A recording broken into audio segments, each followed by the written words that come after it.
Hi, everyone. Welcome to Office Hours. If you are watching on YouTube, you'll probably see a little link down below. You can click on that and you can register into Zoom. Once you're in Zoom, you'll see another link in the chat and you can click on that and you'll end up in Mukana. And that's where you actually become a producer. Your questions, your votes all drive what we talk about. So we'd love to have you there. First hour is spent on pretty much everything related to media and virtual production. Second hour is something that we decided to spend a little bit more time on. Today, we're going to talk about remote switching. As COVID hit, we decided more and more of us out of necessity figured out a way to cut a lot of these shows without being there. And we're going to talk about how we approach that. So if you have questions about that, make sure to tag them as second hour questions. If you want first hour questions, or if you want the first hour to last an actual hour, definitely throw some more questions into the first hour. We have a lot of questions for the second hour. Not as many for the first. So anyway, so stay tuned for that. Also, remember that tomorrow is education hours. So 9 to 11, we'll be talking just with educators. As a note, I'm just going to let everybody know we're going to move education back to 8 o'clock from 9 o'clock, starting in August. This is mostly to make room for, so we're going to shorten our first, we went to like an hour and 40 minutes of question and answer on Saturdays. We're moving back because we're going to put more Unreal Engine stuff into 10 o'clock, and so we needed to free up that time because we've got Unreal Engine and we've got cooking in August. So we had to figure out, there's like the Tetris of us figuring out how to get these all working together. So I know it's a kind of a whiplash there. We're going to build CG humans and then we're going to feed them. Anyway, so the that's all. I wonder if we could do Unreal cooking. That's another thing to think about. Anyway, let's go ahead and jump into the questions. Bill, go ahead, take it away. Virtual stoves, that'd be exciting. Liberty White has our first question and is here in the panel. Hello, Liberty.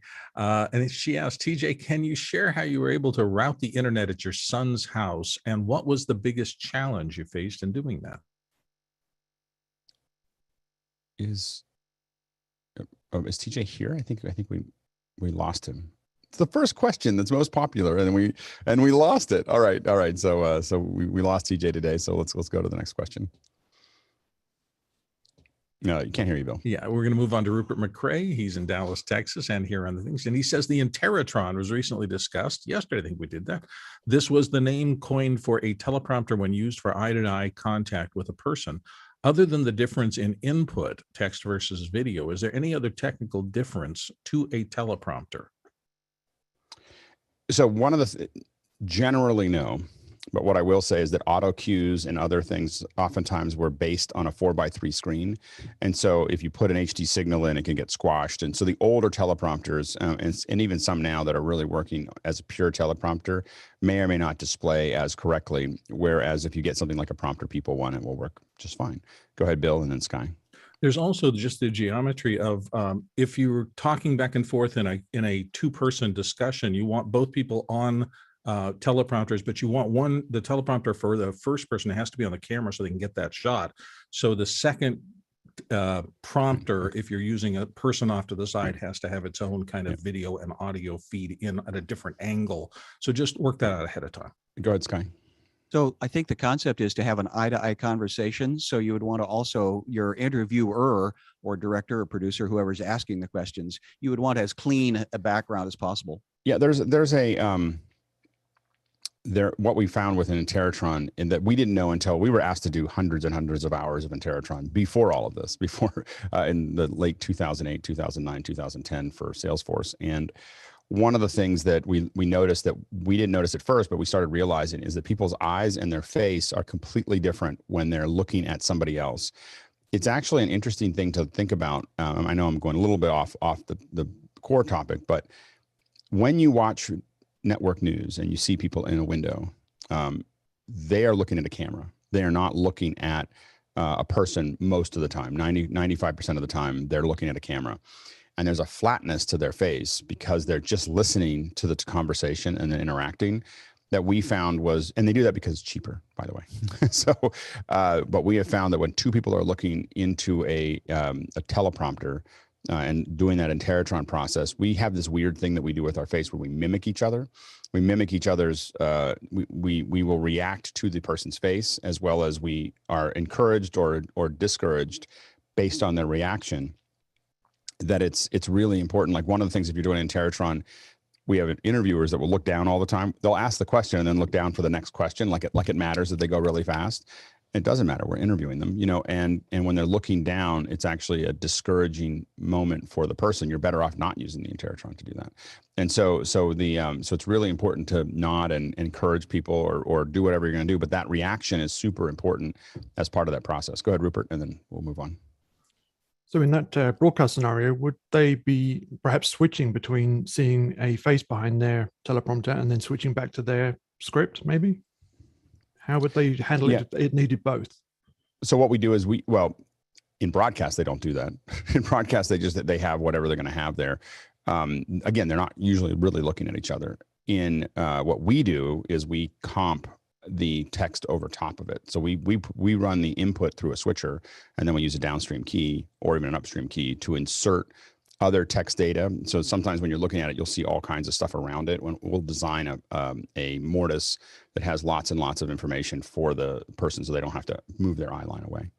Next question. Moving on, Rupert McRae has another one from Dallas, Texas. This time, did anyone experience any firsthand effects from yesterday's Akamai outage? We had some files that didn't seem to load correctly, but it wasn't all the way across the board either. So it didn't seem to be this was the DNS failure. So the DNS failure connection. So we have an event right now that's using Akamai, and we definitely saw some idiosyncrasies, but it wasn't as catastrophic as it was for other folks. I don't know if anybody else had that. Next question. Nigel DeSalle here in the panel from Austin, Texas. I'm about to head into a possible 10-day quarantine in a different country. If I was you, other than your laptop, what is one piece of technology I shouldn't forget to take with me? Liberty. I was in Toronto a couple weeks ago, and I made sure that I had extension cords. I don't know if you'll be like trying to get on office hours or not, but also making sure you have a light. Like if you get one of those Elgatos or just something light-wise, just depending on where you're going to be, but extension cords and a light must. Yeah, go ahead, Rupert. Some kind of headset arrangement, earphones, microphone. Yep. Go ahead, Leland. I'd say a power converter. If you're going into a country that has a different power setup, you're going to want to make sure you have the right plugs. My travel kit is a Countryman or DPA with USB, MixPre 3 and 2 Pavo lights, so that with little stands. All of it is actually relatively small compared to, with my laptop. I mean, it's like a little pack that holds everything that I just kind of throw into it. And that's like my instant. I can be in meetings or also on office hours, because we don't want to have you gone for 10 days, Nigel. So you need to bring some lights. So the Pavo tubes. I'm now carrying 4 instead of 2 because I can then light up my background, which was kind of inspired by some other folks here. Go ahead, Jeffrey. I think what I'd do is I'd call the hotel and find out what amenities you can and cannot use. But the one piece of technology that I would bring, especially if you don't have a balcony to your place, is something like a fan, because I go to Korea all the time, and the one thing that they don't have is fans, because there's a taboo about fans and sleeping and stealing the soul or something like that. So that would be the one thing that I would think about, keeping yourself cool or warm for that matter. Yeah, iPad Pro with the pencil, with the keyboard, with the wireless internet, with the AirPod Pro Max, and you're golden, and some Audible audiobooks, and you should be good for 10 days. The one thing that I carry with me with my iOS, whatever I have there, is the conversion to HDMI cables, so that I can take over the TV if I want to, because there's nothing on the TV that I'm interested in. So I just reroute that. The other thing is a figure 8 to the ability to pull the figure 8 cord out and convert it to something that I can put into my computer if I need a charger. So you have a power charger, but I always have like little tails that let me convert whatever's probably in the back of the TV to something I can plug into my computer. Anyway, that's it. Next question. Jim Hankins here on the panel this morning says, is Andy allowed and or awake enough to share any learnings from wiring up ZoomISO and so forth? Andy? Yeah, absolutely. I'll keep it quick, but we had a lot of fascinating conversations. We were building that out. I think what was cool was we got it up relatively quickly once we remembered that we had a router in the middle of it, and then once we got, I was rerouting stuff manually, forgetting. Like it was just like we were in a rush and we were in between stuff, and I was moving the wrong things. But once we got it all set up, it actually the Isadora file worked really well. And we were sitting there looking at it, and I think Alex, you and I had a really interesting conversation about inputs versus outputs. You know, under what circumstances do we want to be controlling what's coming into the hardware, and under what circumstances is it superior to control how the routing is being managed within that hardware? And we talked about, you know, the advantages for technical directors, advantages for automation, even in discussions about the cloud and all of that stuff. So a lot of really interesting forks of that. But I think we were able to sort of settle in on an architecture that we're going to start to chip away at now, and I think we'll get somewhere really cool. I mean, one of the things that we're trying to figure out is you have so many people in a panel. The issue you get yourself into is not being able to, like, do you provide all those people back to the TD to be able to randomly cut, or do you build an indirect way for the computer to do most of the work for you? You know, where you're just sitting there kind of guiding the computer on what it's showing.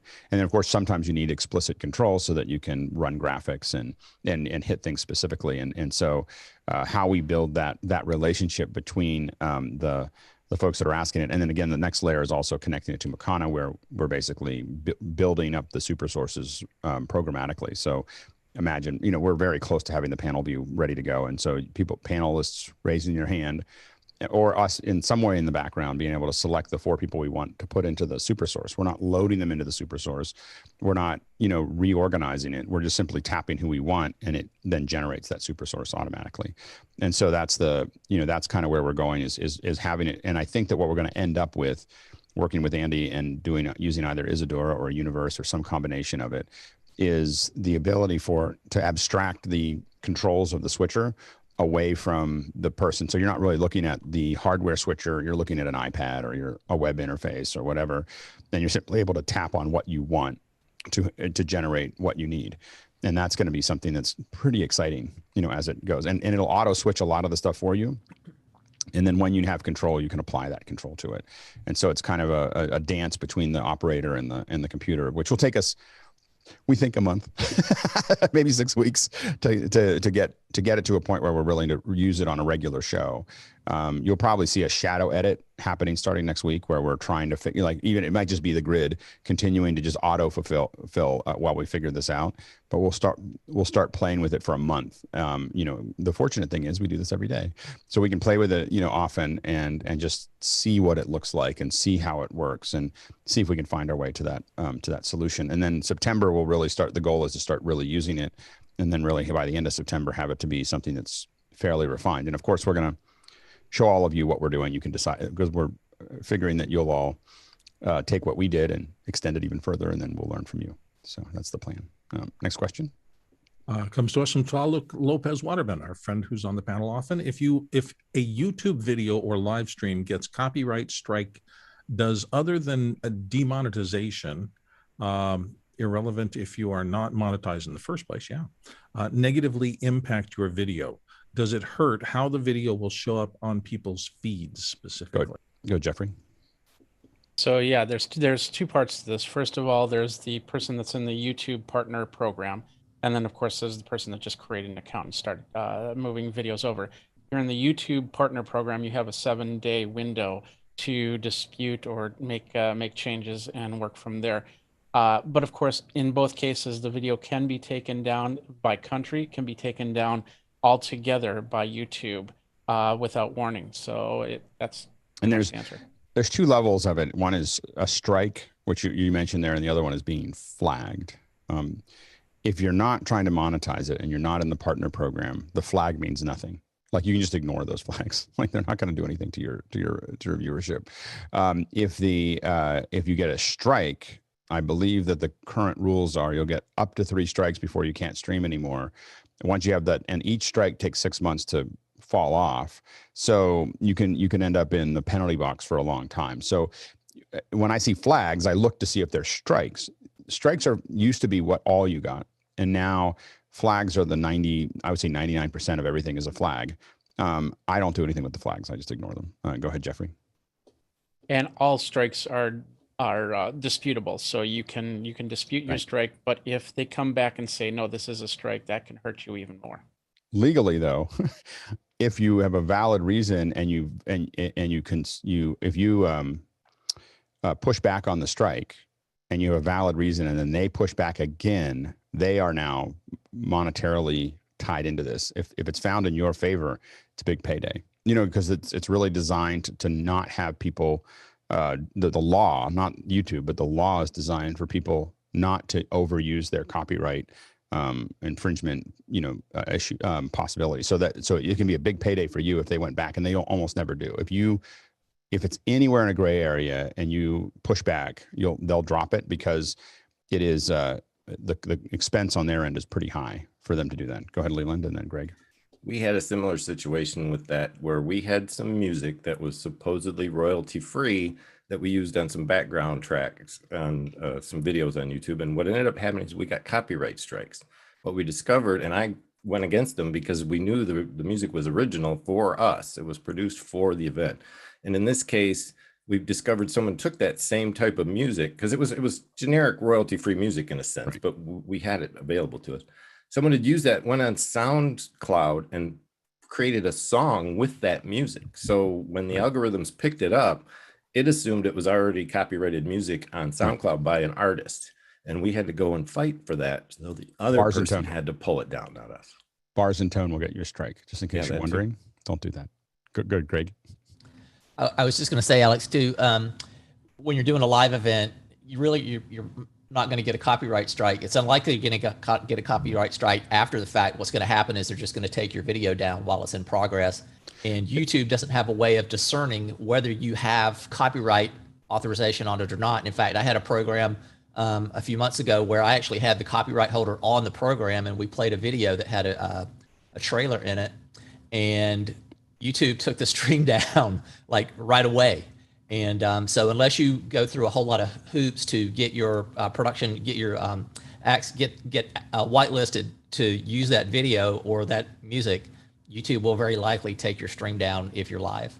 And I haven't had it happen, having the stream taken down recently, but that also means that your copyright holder was extremely aggressive about their content, because they set it up as a strike, because the strike will take it down, as opposed to a flag, which will just show up later, you know. And so that's the, you know, but to understand what you have to do in YouTube is that you have to have the copyright holder in the CMS that they have that's related to managing the rights of their, and that's, you know, kind of a hidden thing inside of YouTube. They have to go into your channel and say, this channel is whitelisted to, you know, or clear listed to play this song, and it's very, very specific. If it doesn't matter what paperwork you have with them, it doesn't matter what agreement you have with them. All that matters is that someone went and clicked in there and set that up to make sure that it worked. And so to your point, you know, what we do most of the time is we go on to the channel that we're going to stream from, and we stream unlisted, not private, because private oftentimes sits outside the eye. But we stream unlisted to the stream all the content that we're going to play, and we look for strikes and flags before the event. So that's kind of our, you know, like if they give us a bunch of content that we have to play out, we play it all into their channel. We play it in their channel inside of, or whatever channel we're going to use as unlisted, and we just watch to see what YouTube does with it, and that makes sure that we don't get surprised during the event. So, and that's also why you say you need to have the content from them a minimum of 96 or 72 or some set of hours before the event. It's not because you can't load it in. It's because there's a bunch of other things that you have to do to test it to make sure that it works. Next question. Comes to us from Rupert McCrae in Dallas, Texas, here on the panel today. And the Microsoft Online Retail Store offers video-based appointments with sales associates for pre-sales shopping advice, and also expert-led learning and workshops. Is this a good idea? What other retail experiences will we see pivot to online in a similar way? Go ahead, Sky. Well, I was just curious about the in-store experience, which was the Genius Bar at Apple. I didn't see the ending of the sentence. Seeing it online, of course, there's Linda, but I kind of read the question wrong. So on to the next person. If you look at what we're doing here, this is what I strongly believe is what everyone should be doing all the time. You know, is putting up, you know, is having ongoing discussions, having an open window where people can come in and ask any question that they have about their product. And we were talking about this in the pre-show, that I strongly believe that the least expensive way to increase the value of your product is education. You know, is that people understand how your product works. And, you know, we generally get horrible manuals. with cryptic websites, and then we expect people to work their way through it through Reddit. Like that's how through Reddit and online forums and this kind of show. And it's crazy that companies aren't providing that kind of online. I think that's great to have one-to-one. I think that you want to have one-to-one solutions for customers, but you really, a forum like what we're doing here for companies would also be useful. The problem they get into is that they're so afraid of in-store folks making forward, leading statements or saying things that they can't say in front of lots and lots of people or having it recorded, that the large corporations tend to be so risk adverse that they don't actually do this kind of thing. But that's, I think that it's a great idea of what Microsoft's doing. I think that companies could do a lot more, in this area. Next question. Comes from Keenan Campbell in Princeton, Illinois, and he's looking for the best pan tilt zoom camera that's waterproofed for streaming on the road 2.0. Go ahead, Guy. You didn't say budget, Keenan, so you know what happens. $17,000, you get one with a windshield wiper. There you go, Panasonic AWHR 140. The Panasonic saltwater and hurricanes. And it's got a windshield wiper. And it's got a windshield wiper, 20x zoom, it's a 1/2-inch chip CMOS. Could we do one that's more like 1700, maybe 1700, 2000? Sorry, I forgot Guy was on the panel and I didn't specify. Does the wiper have a delayed setting? I think you're going to have a hard time with pan tilt zoom at that price. What we've done in the past is taken Blackmagic micros and put them into security enclosures that have the, and so we stick them into that and then we seal them off, and we've done that and they've done great. So that's another way to do it. You can do zoom and focus, through the remote control, but you can't do pan tilt zoom. So if you're looking now, you might be able to have that motorized, that overall enclosure, the outdoor enclosure can theoretically be motorized, and that box is not very expensive. So, and that's that might Does work. yours have a heater and a defroster? Come on now, heater and defroster is where it's at. Yeah, exactly. Well, but the micros might be the better idea, but I wanted to mag mount them to the roof of the Tahoe, and maybe I could do several different views and use the ATEM to be those presets. That's all Guy and I were talking about, is having a PTZ preset that we could actually To be honest with you, I would rather, especially on a car, I would rather have fixed cameras that are enclosed in some way that's going to make it work than trying to do a PTZ, because there's too many mechanical elements that are going to be adversely affected by speed, wind, everything else. I don't think a PTZ like that would even do that well on top of a car. I think that if you're driving, I'd rather have multiple fixed positions and then you could set up macros or use something like Mix Effect Pro to, just have things that you're tapping and it just, things move to all four, and then one, but I would do that before I'd probably stick with a fixed one anyway. So GoPros will work as well. You just can't shade them. So next question. Richard Lavray here from Belfast, UK, says, looking at using some Blackmagic Micro Studio 4Ks on gimbals to get close to an audience. Am I better to use Micro Four Thirds lenses or staying with the EFs I have and convert them? Yeah, go ahead, George. I would vote for the EF lenses. It's going to keep your gimbal a little bit lighter. I've put a link in the chat to a good list of MFT lenses, but I would vote for that because it's definitely going to keep as soon as you start converting, you're going to have a little bit more issue with the EF lenses. So I would go vote for MFT. Yeah, that's going to add a lot of weight. The EF lenses are going to add a lot of weight to it. The other thing you have to think about is what lenses you put on those Micro Four Thirds that you can control zoom and focus, because you're going to want to be able to make that control over top of them. And a lot of those lenses aren't the highest quality lenses, but they work. Panasonic makes, the Lumix has some power iOS lenses that will let you zoom in and out. I use them for overheads for when I'm teaching, but I don't know if they'd work well in a low light condition like you might have, so that's the challenge with those. Do you know what PTZ you're planning to use, the PTZ head? No, mostly a handheld gimbal. Handheld gimbal. Okay. Rather than put it onto a PTZ head, just have it on a like a movie to be able to go into the audience to get closer. Because we'll have PTZ positions at the back of the audience, but we want to get into the audience as well. I miss. Let's see. Gimbals. Okay, yeah. And then the other thing to think about is that you'll want then external. You just want to make sure you have external control of both your focus and zoom motorized, you know, so that's going to be the other thing that you need to think about is someone's going to have to do that. Potentially the same operator, but that's going to be another piece that has to, and that's super important part of the puzzle. Go ahead, Guy. Yeah, as much as I like the Blackmagic line, if you don't have to use Blackmagic, I might say go Sony on this. Their autofocus is just stellar. All the guys I see running around doing this type of work with the gimbals are all using Sonys with the autofocus because it just, it's fast.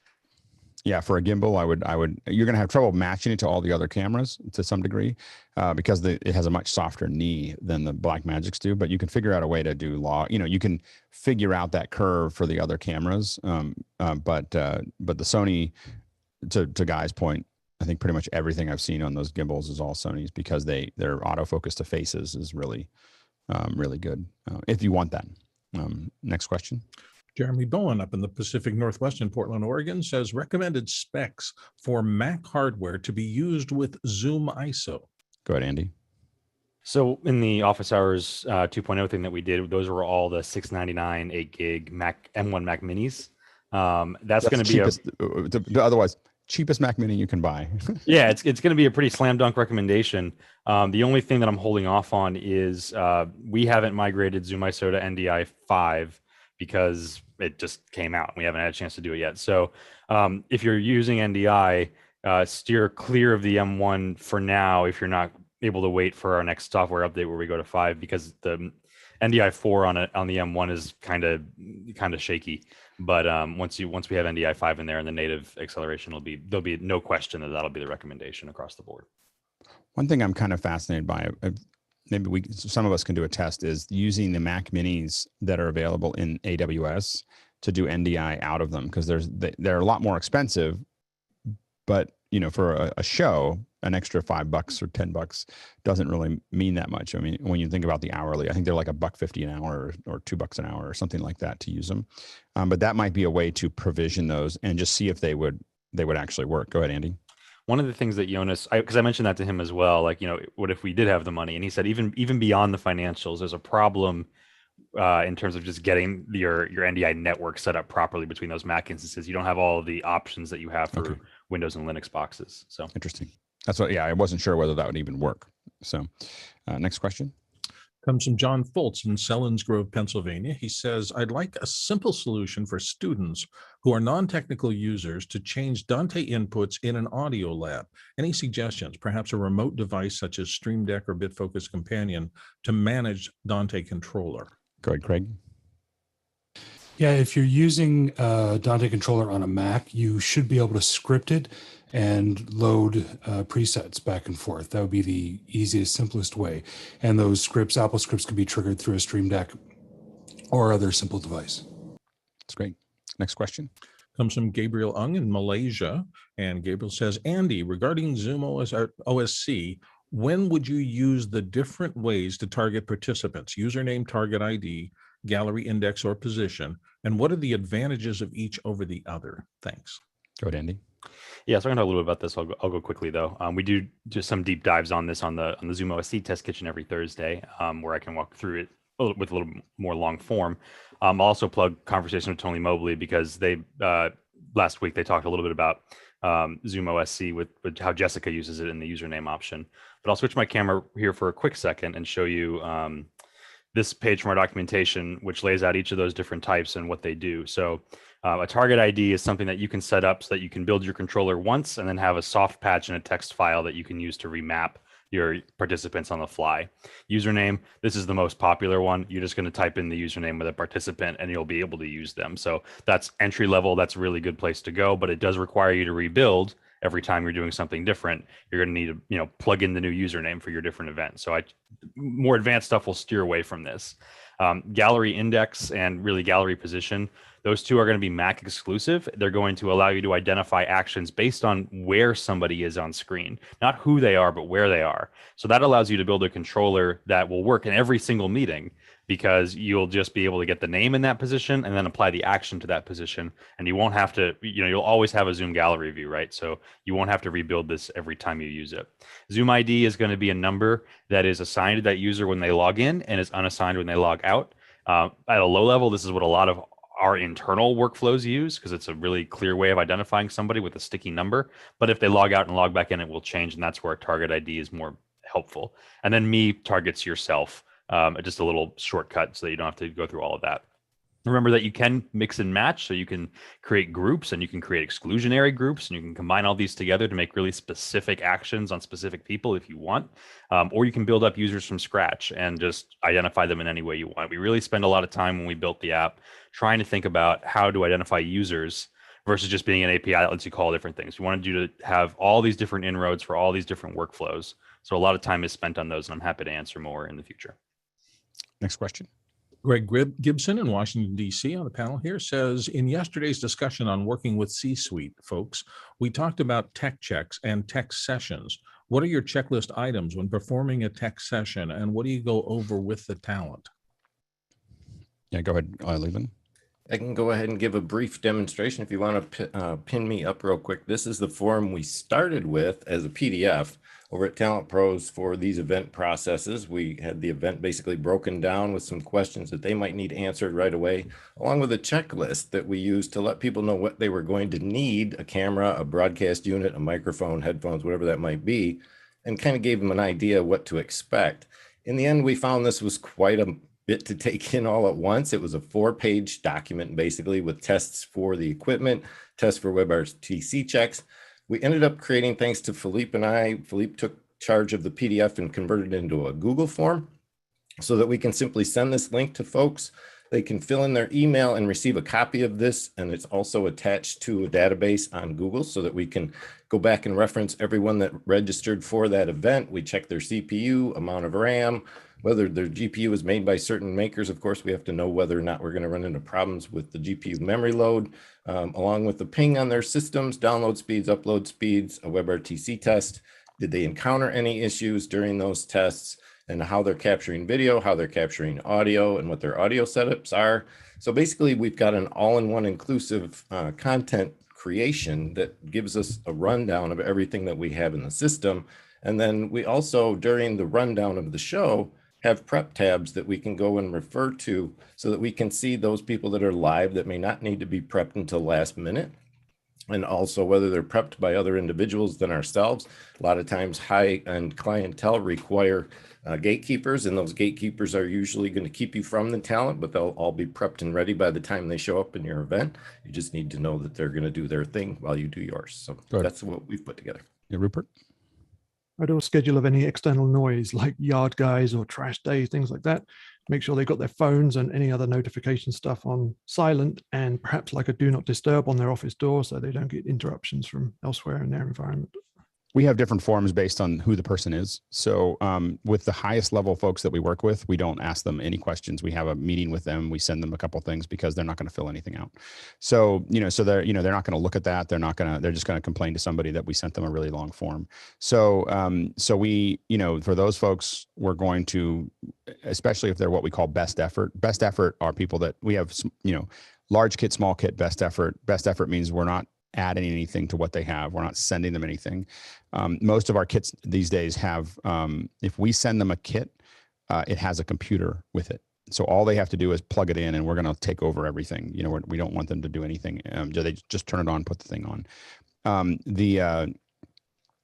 From a list, what we really want to know is, do you have an Ethernet cable? What's your connection speed?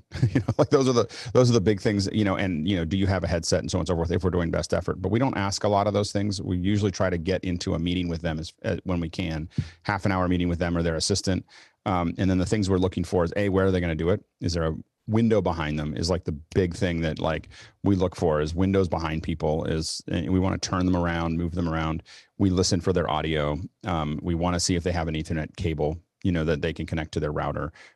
They usually don't know that they even have the ability to connect to their router. So there's a matter of figuring that out. And oftentimes we'll drop ship, Ethernet cables to them, and to make that work. And then we try to figure out their lighting. And, again, our list of what we're trying to do when we're talking to them is internet connection, then fix the audio, then fix the lighting, then fix the camera, then fix the background. Now we do try to find, but those are the list of order, because that's what people are willing. A good lighting will make a bad camera look good.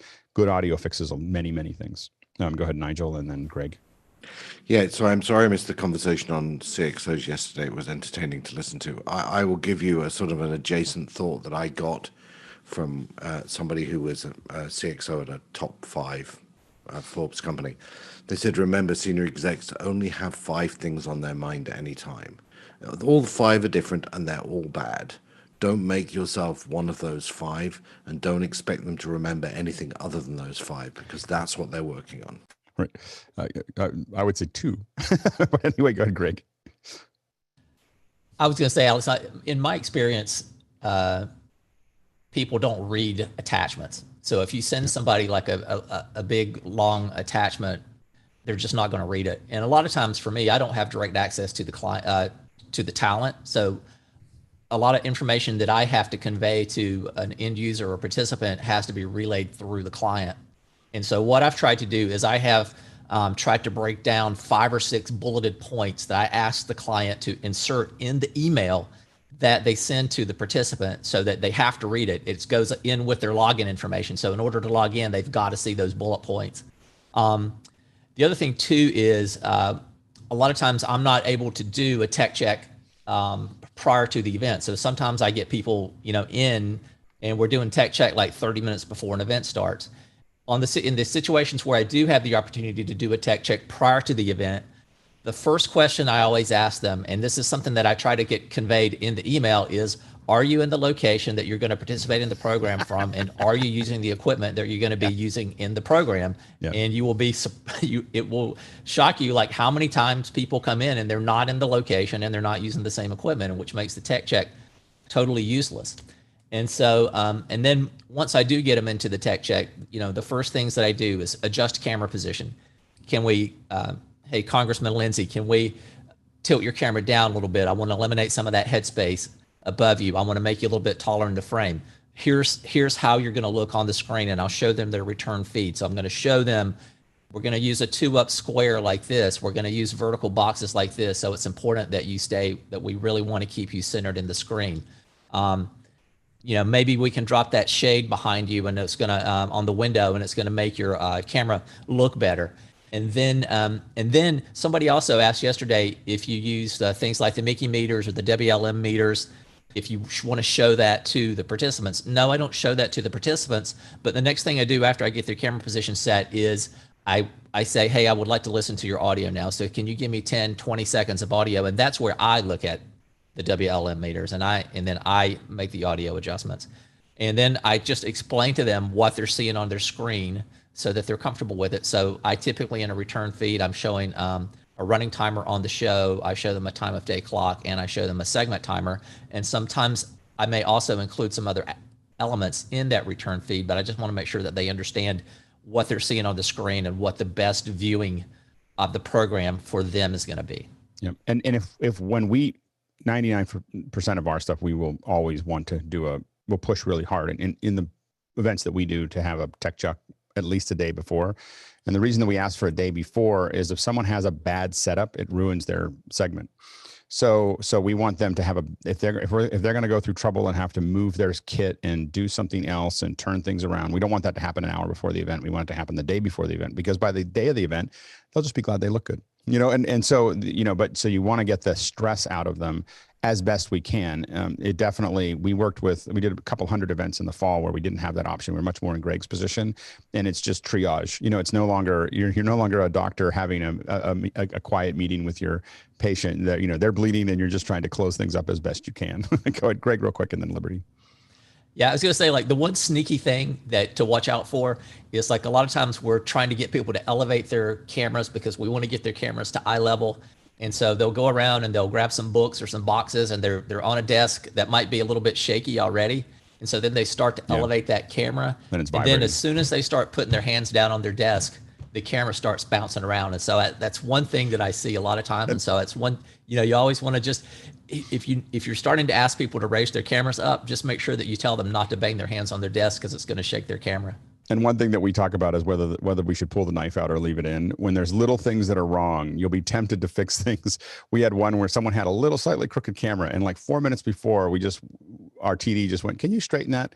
And he straightened it. The whole thing turned sideways like this, and now we're coming in for a landing. We've got 2 minutes, and his camera, and then it never really recovered. And so we talk a lot about just leaving. You'll hear us over comms, just leave the knife in. Like that just means it'll potentially be more damage to pull it out. Go ahead, Liberty. And then just a small thing of the time of day, like we said, like where they're going to be, what time of day, because the tech check might be in the day because the C-suite person is available. But if the event's at night, that could blow everything. Yeah, we've had some crazy experiences there. Rupert? In relation to like the Mickey meters and stuff like that, would it be like aesthetically pleasing to have those behind you in a kind of Mickey way? So when you're tech checking your people, they kind of see that you've got some instrumentation there? It just becomes a distraction for them. You don't want them to think about anything. Go ahead, Greg. It's just useless information for them. They get nothing from it. Go ahead, Nigel.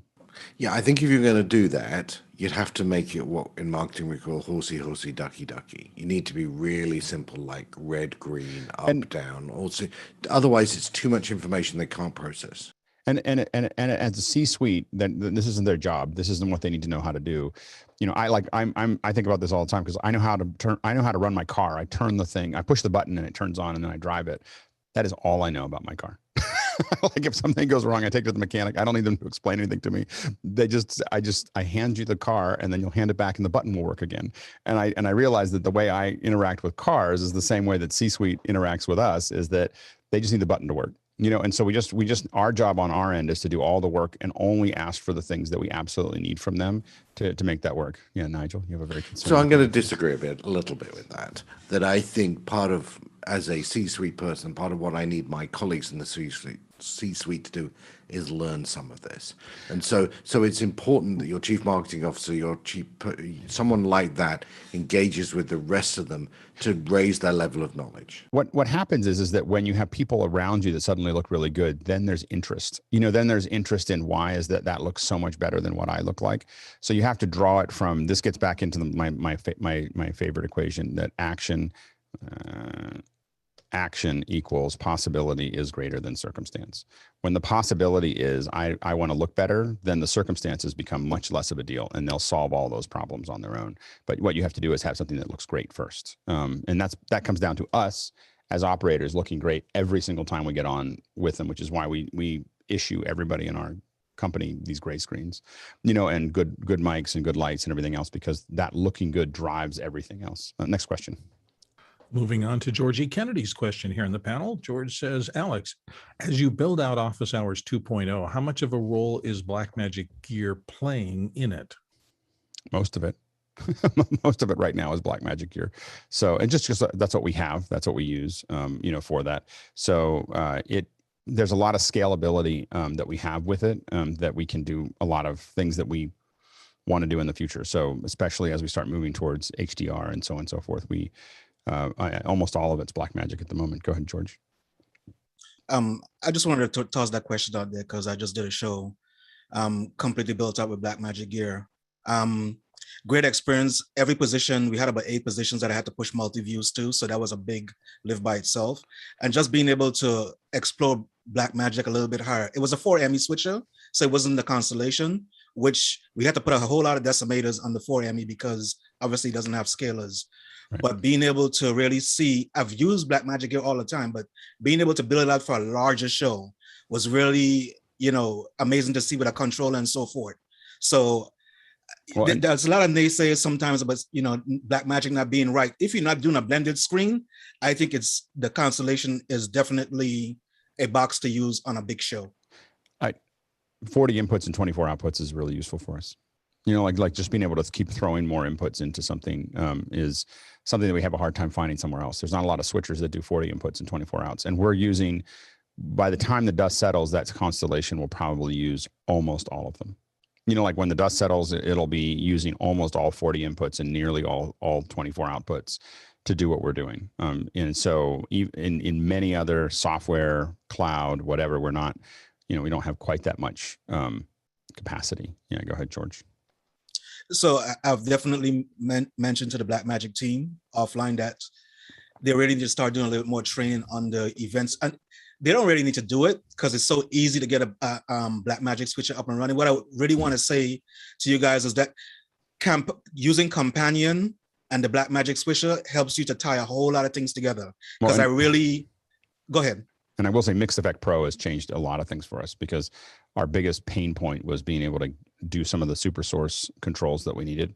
That's where I kept on going, oh, I don't know if Blackmagic can do everything that I needed to do. As soon as we started working with Mix Effect Pro, it changed a lot of things for us. Yeah.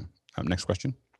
Eddie Scott is up next from Mission Viejo, California. And he says, in the era of Office Hours 2.0, does After Hours have to close during the show, or could it stay open as a Mystery Science Theater 3000 type venue? I can't say exactly when, but by the end of August, it'll be 24/7 or 22/7. So Office Hours will switch to After Hours, and the pre-show and the post-show will disappear. And so we'll move to After Hours at the end of the Office Hours, and then it will run all the way until until the pre-show for Office Hours starts up again. So that's definitely where we're going with that.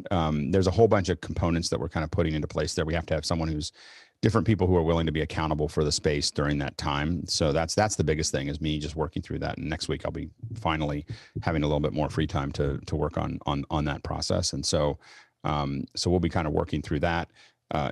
Again, also, if we could leave it open 24/7 and not have to restart the event, we'd probably be able to just have the panel be a breakout room, because as we move to ZoomISO and ZoomOSC, we don't need the webinar experience anymore. In fact, the webinar experience is not going to be something you want, because all the graphics will be going to the stream. Go ahead, Rupert. I think we discussed this a little bit maybe in one of the post shows over the past few days, but in a 24-hour scenario, how would we make sure the kind of juicy stuff gets reserved for the show? Because you don't want to dilute the show. I think that there'll be juicy stuff that happens out of that time. There'll just be people figuring stuff out. And JJ was making SDI cables at 2:00 in the afternoon on Sunday. We ran as a test of this. We ran, I think, 40 some hours over last weekend straight. So well, not straight, but with office hours in between. So we already, I think that there will be great things that are going to happen. And what we're going to do is set up a Discord channel that is After Hours that tells you if something, hey, we've all decided to do something here. It'll just show up in Discord. Like, there's a little announcement that if you want to check something out, you can come in right now and see it.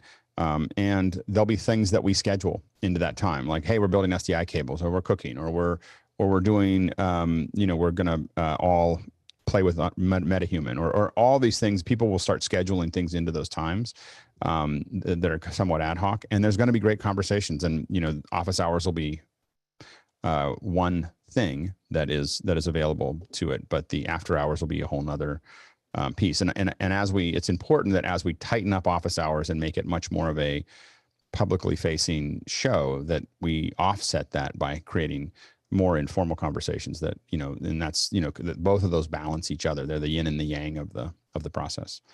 Next question. Comes from Rupert McCrae in Dallas, Texas, here on the panel. A digital first and work from anywhere future will obviously be powered by fiber, and the fiber industry should be a showcase for that movement. Why then is the Fiber Broadband Association's upcoming Fiber Connect conference entirely in person? Because their event company persuaded them to. I mean, it comes down to event folks not understanding how to do the thing, and just wanting to go back to their safe space. So and that safe space may not be as safe as they thought, given the direction things are going right now. Go ahead, Sky, real quick. Well, it's their economy. They get a kickback on that. They get a percentage of that. So it's just money. It's business. Next question. Robert Soji in Los Angeles is next, and he asks, are there any special settings to ensure that a YouTube live stream gets recorded directly to YouTube? You just have to have the DVR setting turned on, it's on by default, DVR, unless someone turned it off as an admin. But generally, DVR is what you're looking for, and just make sure that flag is set. Go ahead, Rupert, real quick. Do you need to do something special for it to appear immediately after the live stream ends? Because sometimes I've seen that they don't appear until later. If it's really long, it may not appear later, or if there's something wrong, if there is some kind of flag, but generally it should appear instantly. It may be at lower resolution while it's transcoding. Go ahead, Jeffrey, real quick. Yeah, the only other thing is if you have a problem in between the stream, like maybe you'll have like 5 or 10 minutes where it's not streaming at all. It's just got to figure out where the starts and stops. And if people like me forget to turn off my YouTube stream, it'll take 4 hours, just in case you're wondering before it's available. I forgot to do that yesterday or the day before. Anyway, next question. Hector Rodriguez in Springfield, Virginia says, any panelist using the new Zoom events platform? If yes, what has your experience been like? I think a bunch of us are looking at testing it in the next couple of days. So so stay tuned. Ask that maybe end of next week. Go ahead, Rupert, real quick. If you want a showcase event to attend, check out the Zoom Academy. I think it's happening next week. Next question. Robert Soji in Los Angeles is back, and he says, on Mac OS, what is the best method to completely delete all files on a hard drive before disposing of said hard drive? Go ahead, Rupert. A big hammer. Yeah, exactly. Yeah, go ahead, Craig. Yeah, in the disk utility, there's a function for erase, and you've got the option of, I think, a 7 or I think it's up to even 32% times write over with zeros, which is supposed to be better than NSA, but I don't really believe that part of it. But there is a function to overwrite multiple times. It's for the stuff that we had to really make sure we got rid of. We wrote the zeros, wrote zeros over it. 5 3/4 inch drills through the hole, in a star through it, and then a strong hammer, and then heat. So between all of those things, we found we felt that the chances of it being picked up and read would be very difficult, and I learned that from some friends. Anyway, Bill. I like all those answers. Plus, the write over does take a long time, so just make sure that you have days sometimes if you have a really big drive and you're going to write zeros to it. Next question. Keenan Campbell in Princeton, Illinois is back with what's the status of Mad in the Kitchen Season 2? Sky. We are in process of discussing a show and what would it look like to be distributed in not just the Zoom platform, because that's what we're referring to as events, but we are looking to see what it would possibly go into a broadcast concept as well. So engaging new interaction. Mm-hmm. We're working on it. Next question. Liberty White here in the panel from Atlanta. Who's using NDI 5? There was a lot of excitement when it came out, but who's producing with it now? I don't think anybody's producing with it yet. I think everyone's kind of working through it. We are going to have an NDI 5 discussion in a couple weeks here. We've got some pretty good expert to come on and join us. Go ahead, Greg. I'm sorry, George. Sorry, I threw that like Greg. I threw the wrong person there. Threw the pass of yeah. Anyway, go ahead, George. I would just like to say the temptation was there, and I pushed the button a couple of times, and then I said, no, you should not. All right, next question. Alan Snyder in Cedar Rapids says, I'm looking to install some kind of ceiling-mounted rail or truss system for equipment, camera lights, and so forth in my bedroom studio. Any suggestions, links also, please? Go ahead, Rupert. I just want to talk quickly about mounting. If you're going to literally mount it to the ceiling and not support it with stands or something like that, you've got to be absolutely sure you're getting real strong fixings up there. If you're lucky enough to have access to the ceiling above, then you really want to get threaded bar right through the ceiling onto the top of the joists, and then run uni-strut or some kind of supporting structure above the joist. Don't rely on just coming in from the bottom. Yeah, Bill, real quick. And real quick, there are commercial products like the IFF Studio Rail from Bogan and Manfrotto that make this really easy. They're not inexpensive, so pipe is a lot cheaper, but I'm going to echo exactly what was said before. Make sure your link up into the ceiling is solid. Hollander makes the speed rail fittings that you're probably going to want to end up using, so check that out. Next question. James Babbitt in San Diego is up next with immersive audio and better stereo now available from Apple Music and others. Which music services offer the highest quality audio? Go ahead, George. So I'm going to vote for Apple. I had Tidal, I dropped it, but the fact that Apple has hardware and software, it's a plus for me. I think right now Apple's at the lead. so they with immersive audio, I think that immersive audio makes a lot more difference than lossless audio. I mean, lossless does make a difference to some degree, but most of us are on Bluetooth, so we're not hearing that. And I will say that it's not just that Apple is doing immersive spatial audio where it's supported by Atmos. It's that they're upgrading all of the songs. They have a way of that they're kind of spatializing songs anyway and pulling out more detail before they get the final mixes. Also, there's just this huge push right now for spatial. So all the record companies are all remixing everything into spatial right now. And so right now, we don't see anybody else at the moment doing that effectively. Next question. Greg Gibson here in the panel from Washington, D.C. wonders, can the coming Office Hours 2.0 format be replicated in software just using NDI sources? I think eventually, yeah. I mean, and we definitely see ourselves moving into the cloud at some point. The reason that we're doing it the way we're doing it is because I am trying to push some outer limits with spatial audio and HDR. So I can't do that in the cloud, and with NDI and with everything else, I need different sources for that. So my specific needs or my specific interest is that I want to, not only for the panelists to be at a different level than we see in most broadcast, and the conversation to be at a different level. I want the entire thing to be at a different level, 4K, HDR, immersive audio, and that makes, because there's a lot of things that people do. The reason I do that is because there's a lot of things that people will do that will go, hey, this is a cool technology, but it still looks kind of dorky. And then people push it aside. They push the idea aside because they can't see that through the person creating it can see where that could go and what it could look like. I'm trying to eliminate that problem, which is that I'm going to make something that looks way better, or I think we are going to create something that looks way better than anything you see on broadcast at every level, and it includes the conversation. And that's going to, I think, help move this whole thing forward, is to be at another level. It's also, I will admit, easier for me to figure things out when I can see the wires. So just as we figure things out and we think through them, I fully expect that within the next year we would have it all. And I think you could build a version of this with NDI right now, without, in fact, there'd be parts of it that would be easier to do. So I think that what I'm hoping to do is I do it in hardware in my slow, cumbersome way to do this. Folks like you figure out how to do the same thing in NDI, and then I'll learn how to do it from you, so that I don't have to. So anyway, so the idea is for us to play back and forth and learn together. So, but I fully expect it to be in the cloud within the next. There's other things happening in cloud development that will solve the problems that I have by the middle of next year.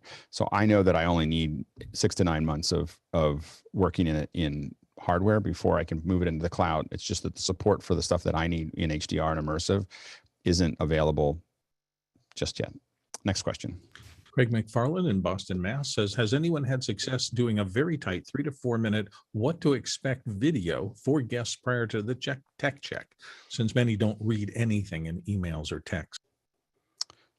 We've made a lot of those videos. I can't really show them because they're usually specific to the event or specific to kits that I can't show at the moment. But we make a lot of those, especially how to build their kit.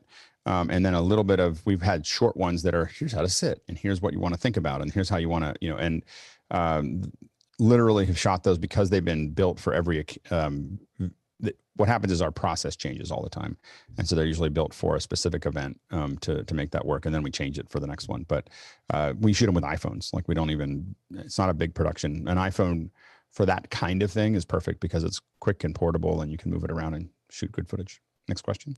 Chris Widener of Lafayette, Indiana says, I need a recommendation for a sub $200 outdoor camera transmitting over the network at 4K at high frame rate. The camera will definitely be destroyed during filming.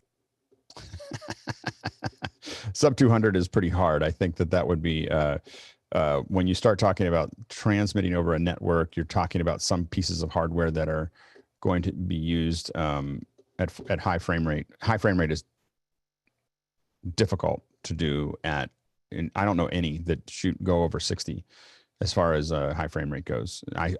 When I hear high frame rate, I hear 120 or higher. But I don't know of any. I don't have a wireless transmitter that goes over 60. So I don't know if we can answer that question for you. Next question. And we're going to go a little over. I'm just letting people know. I know we have a lot of questions. I'm just going to we're going to burn through these first hour ones pretty quickly. Next question. I remember that space guy talking about sacrificial cameras. That was great. Talak Miguel Lopez Waterman back again with Andy. How does the Zoom app news affect how we get our instances of Zoom and ZoomISO? Yeah, so a couple of things on the roadmap are pretty exciting. You know, Zoom Apps is giving developers a place to put their app right inside of the Zoom experience. So it's a one app experience, but your service can come in. Now you can imagine how cool that would be is if there is at the development level a bidirectional bridge to the Zoom client. Something like ZoomISO could ship as a sort of a panel on your Zoom client versus as a standalone application you have to run with all of its settings and things like that. So, but it's not there yet. You know, there hasn't been an SDK update that supports any of that yet. But those are things that we're looking at. I think also Marketplace is definitely in the future for ZoomISO. We'll list it there. And then there's rumors about changes to OAuth, which will be enormous for ZoomISO to be able to log in with your proper accounts in a browser. The same way you do for Zoom, you'll do it with the Zoom SDK, and that'll make our apps a lot more flexible. Next question. Oh, can't hear you, Bill. I'm sorry. Douglas Carmichael has the last one in the group. Alex, you talk about cooking coming back to office hours in August. Does that mean Man the Kitchen 2.0 or something more informal? It'll be more informal, but also just an entirely different production with Damayanti. So Gajar, so Hasmuk's wife, we're going to do more with her. And we really found that we started something there that we really enjoyed, and we want to go back to that and see how it goes there. By the way, as a note real quick to everyone, we did cut off, just as a new thing that I talked about yesterday. If we get to the end of an hour and something has 0 or 1 votes, there's a high probability we'll just delete them. You know, we're going to work on a way to push them back to someone's notes or something like that, but we don't have that sorted out. But to stay on time, if you're just as a producer, you need to know if things aren't getting voted up, we're just going to cut them off 0 or 1. Because theoretically one person could vote for their own question. So the 0 or 1 may get cut off at the top of the hour or at the bottom of the show. All right, let's now we're going to change subjects and talk about remote switching. The main thing is that a lot of us have been doing more and more remote switching. Some of us have been doing it. Jeff Keithley, who's here with us, has been doing it for a long time. We've been doing it. I've been doing it for maybe the last 5 or 6 years in different forms and so on and so forth.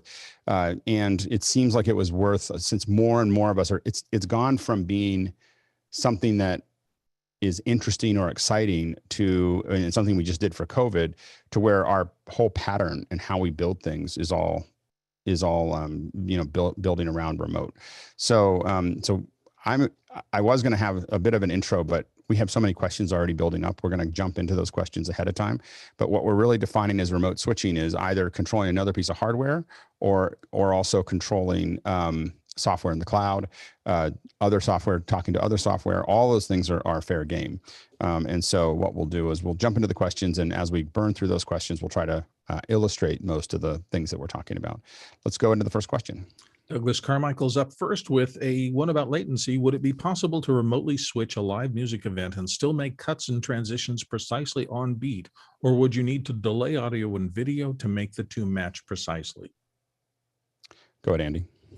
Depends on how precise is precise, right? So TJ does a great job of this with Victor on the Sunday Sax Jam, where he's listening to a return feed from Zoom, and then we dialed into Streamweaver the latency that is roughly what he's receiving from Zoom, so it can cut back to get ready for the stream and cut in there. Now, is it going to be scientifically precise? No, but do I generally feel that the cuts are on beat when I'm experiencing it? Yeah. Go ahead, Rupert. I guess it depends on your routing. If you are receiving all the feeds at the same time and then switching, and then it's going out to a stream, you'll be switching at the rate you're hearing if the feeds are coming to you in sync. Yeah, the tricky part is if you are switching remotely, to Andy's point, you won't be precisely on. Now you can get used to the fact that, the beat is regular. And if you watch what you're doing, you can get into a habit of knowing that I'm going to cut just a little early to hit just what I need. And that's going to be more of a feel thing. And it's more of a feel thing when you're cutting to the beat in the first place. So yeah, go ahead, Jeff. I'm sorry. I'm actually remote right now. And having done a whole lot of this, it all depends on your workflow, because if you're remotely controlling a switcher on the far side, then yes, your timing can be off. But if you are backhauling all those sources to you via a REMI type setup that most of us do with ESPN type work, so we're bringing all those sources to us, mixing it in our MCR, and then sending the final output out. At that point, you're spot on.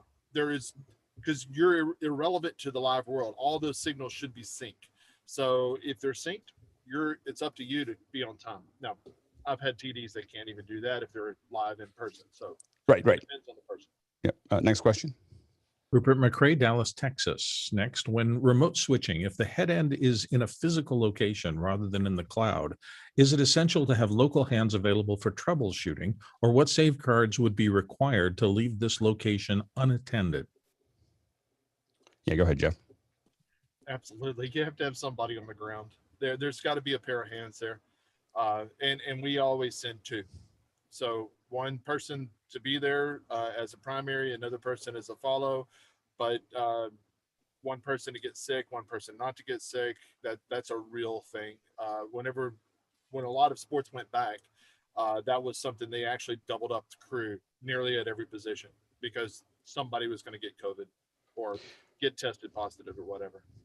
Yeah, we generally have just bad food. Now it's bigger. Yeah, for most events, we'll have somebody in the office that's capable of making sure that it, that they could cut it or survive the show. If it may not be the same TD, but they could still get a show out the other end if something went wrong. Next question. Rupert McRae, Dallas, Texas again. Should remote switching always be done over a VPN? And what are the risks of not going over a VPN? Go ahead, Andy. It depends on the quality of your VPN, right? Just like with any network, a VPN, there's going to be some good ones and there's going to be some poor ones, right? Like software only VPNs, they are going to be subject to the same types of issues without, any of the nice features of reconstruction, retransmission, things like that make a good VPN. Those are going to be less reliable. And that's where, and that's the kind of problems that we try to solve with, VPNs like that they're with Streamweaver, it's not a VPN. And that was the reason for that. Now are you going to see a difference between using Streamweaver and a $500, Meraki? No, that when you're putting hardware on both ends and doing a hardware VPN, that's going to be a real reliable experience. And then you'd feel comfortable with that. But the question is whether you can deploy the hardware on all ends to make a good VPN. If not, you need to start looking at some trickery in the software. Yeah, absolutely. Next question. Rupert McRae is back from Dallas, Texas, and here in the panel, and wonders how it's best to have a primary, secondary remote switching control surfaces in two different locations and have them perfectly synchronized such that two different technical directors can man the switching in both primary and secondary while on comms. Most of our switchers, whether they're in the cloud or physical, are all IP driven, and they usually can just take instructions from whatever panel is being sent to them. So whether that's a Stream Deck or whether it's another panel, it just needs the IP information to send it to it. You obviously have to be careful of both of them doing the same thing at the same time. But we've definitely had folks where we've had one TD running and one TD running another ME, like possibly switching a sub show, going into that, and the other TD doing it. They just have to know where everybody is to make sure that there isn't a conflict. But yeah, it's just IP connections to the panels. Next question. Jim Hankins in Chesterfield, Michigan says, are there any panelists using central control for facilitating remote switching? And if so, how are you using it in your product? Go ahead, Jeff. Using it all the time. We probably have, I don't know if you can turn it up, Jeff. We can barely hear you. I apologize, guys. I will definitely do that. That's not a problem at all. Okay. Oh, I have control. This is ridiculous. They would drop that far. I should be ashamed. All right. That's a little loud. So anyway, go ahead. My sliders. All right. Yeah, we've used central control since it started, and Joe has developed a very close friendship with me, and we send feedback back and forth with him all the time. It really works well because it's talking to the IPs of, instead of having to be tied into a VPN, you can talk directly to an IP, and that really makes it very responsive. But we have it set up. We're running vMix, we're running VisVector, we're running routers, we're running just a slew of different things with different control panels. And the feedback that we're getting from the system is crucial because everything stays in sync at that point, like we talked about in the previous question. Go ahead, George. So I've got both my vMix machines tied to AWS to control. So the only issue I have with it is still trying to figure out how Companion ties into it. So I think we probably should try to get Joe on for a second hour to really talk about it at some point, to really see how Companion ties into that. Yep. Go ahead, Greg. Yeah, I'm looking at central control really hard, and I want to reinforce what George just said. I think Joe would be a great second hour we'd love guest to have. I think Chad actually tried to get him on today, and he had a conflict. Yeah, we can bring him on. I am trying to move over to central control as well, and like Jeff said, my impetus for it is because it's IP based. I have had some issues, I believe, with USB drivers in Teradici and manipulating vMix. And I'm trying to get out of the whole USB pass-through thing. And so that's because it's IP addressable, it's great. And there's so many devices that are supported. And, in fact, I can set it up. I've got a little X-Touch controller on my desk here. And I can go into a cloud instance and I can adjust the faders in vMix, and the faders actually move up and down on my desk here. It's really cool. That's great. Yep. Oh, there's Jim Hankins. That's your controller there. Right. Yeah. So I've just played around with it briefly with central control using that X keys and remotely controlling a vMix instance in the cloud. So it was really kind of impressive how well it worked, but no productions as yet with it. Yep. Next question. Moving on, Douglas Carmichael has the next one. What switches have been mostly used for remote switching in this environment? Has the ATEM ruled the roost? I would actually say vMix is probably the most used as far as remote switching goes, because it's available in the cloud. So I think that's probably the most popular one. There's obviously a lot of other solutions there. We use a lot of the ATEM. We've been using the ATEM for remote switching for the last 5 or 6 years. Because it's just it gives you access to everything over the IP and over those controls. But I think vMix is probably the one that if you were asking which one ruled the roost, it'd probably be vMix. Go ahead, Leland.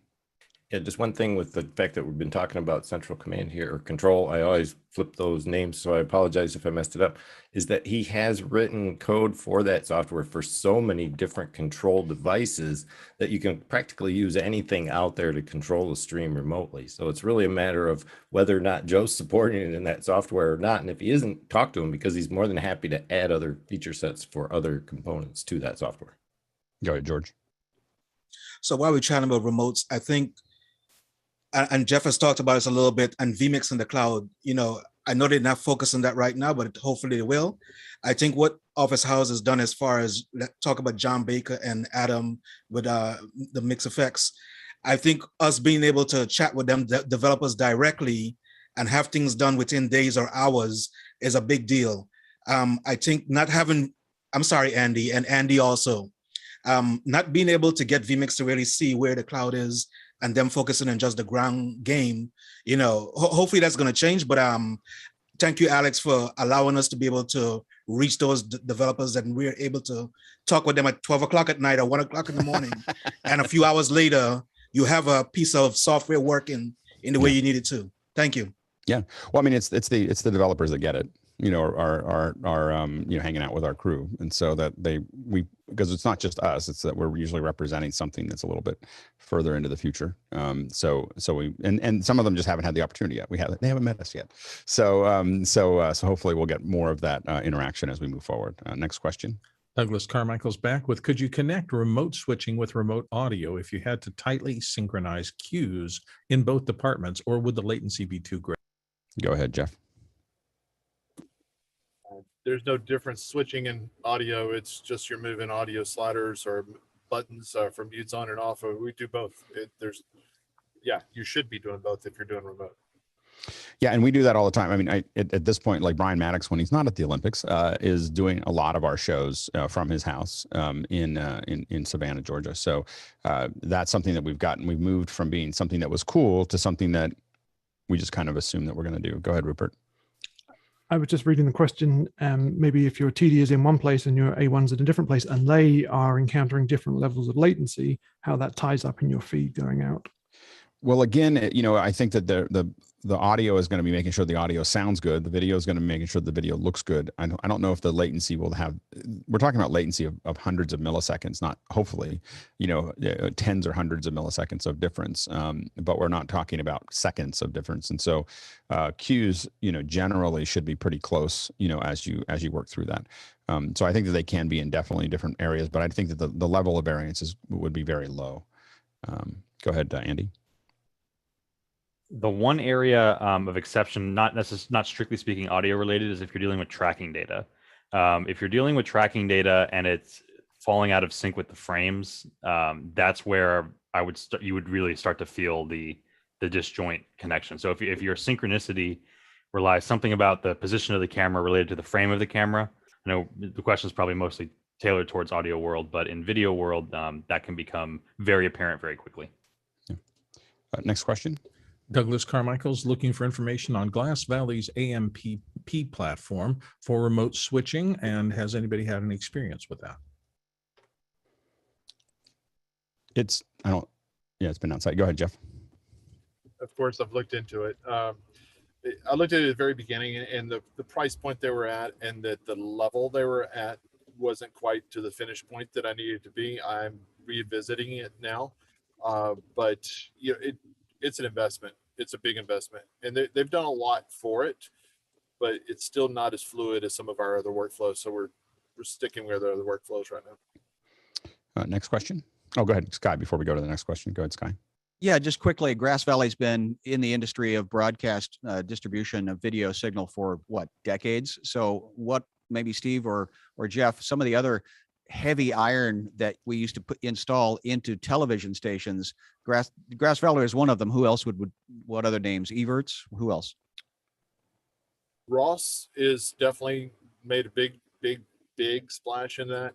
They're still, though, they are completely like, oh yeah, we have remote control, but it's not, or we have cloud control, but it's not. It's just remote control, and they're a long way from actually moving. The Grass Valley amp is actually built on one of their switchers. The developer just basically pulled out the OS and put it into the cloud. Not as simple as what I just made it, but basically that was the level of it. Is they rewrote it for the OS to run in the cloud infrastructure. It was already running on a Linux box, I assume.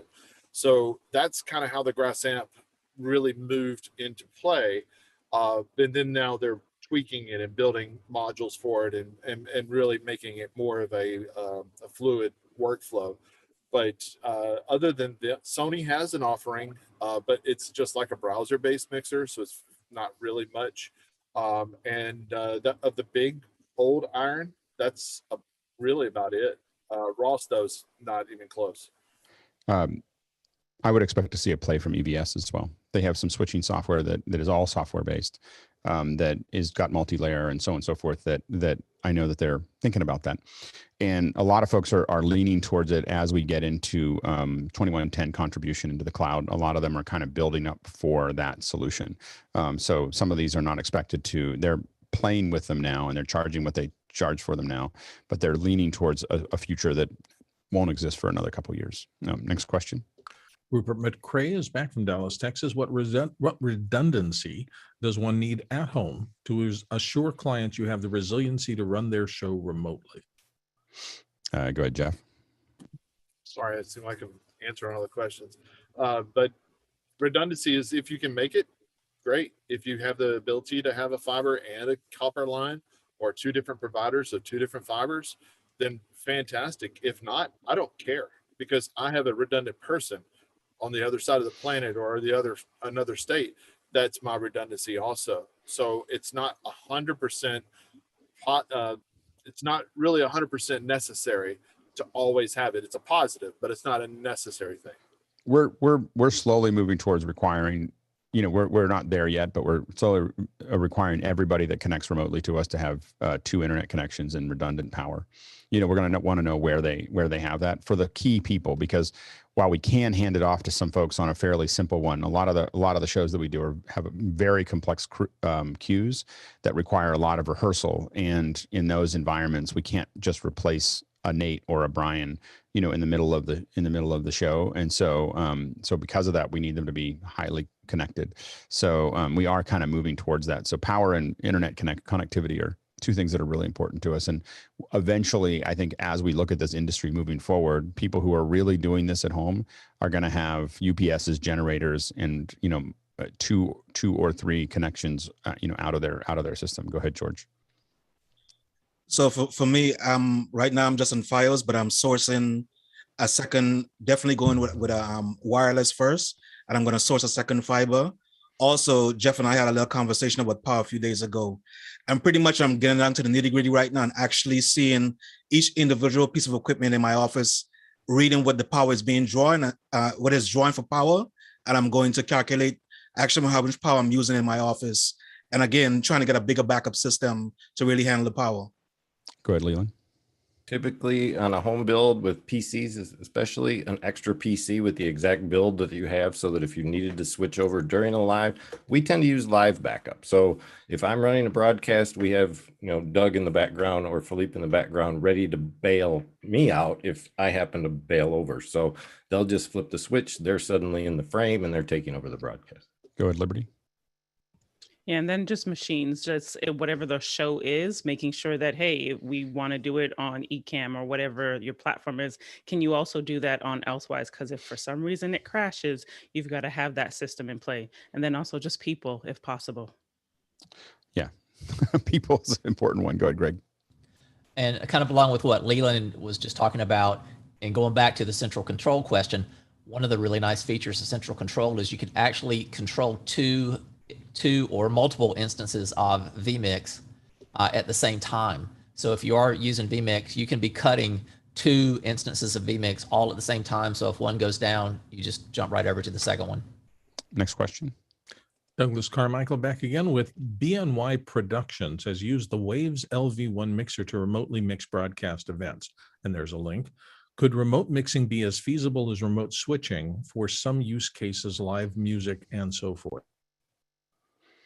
Absolutely. I mean, a lot of it has to do with just being able to review it. So you just need to know how you're going to get your either, you know, stereo is fairly simple to do that with, but you got to get that return so you can hear what you're mixing. So, you know, I think that that's the big thing is making sure that you can hear that that process. But we've already done a fair bit of remote mixing to make that work. So I think that that's a total possibility. And one of the things that we're looking at as we look at immersive audio is pulling stems back to a central location from a remote location and then doing the final, you know, immersive mix in our facility as a, you know, rather than having trying to train a audio engineer remotely to figure out how to do, you know, 5.1 surround or whatever. We'd rather just have them send us back the pieces and then we'll put it where it needs to go.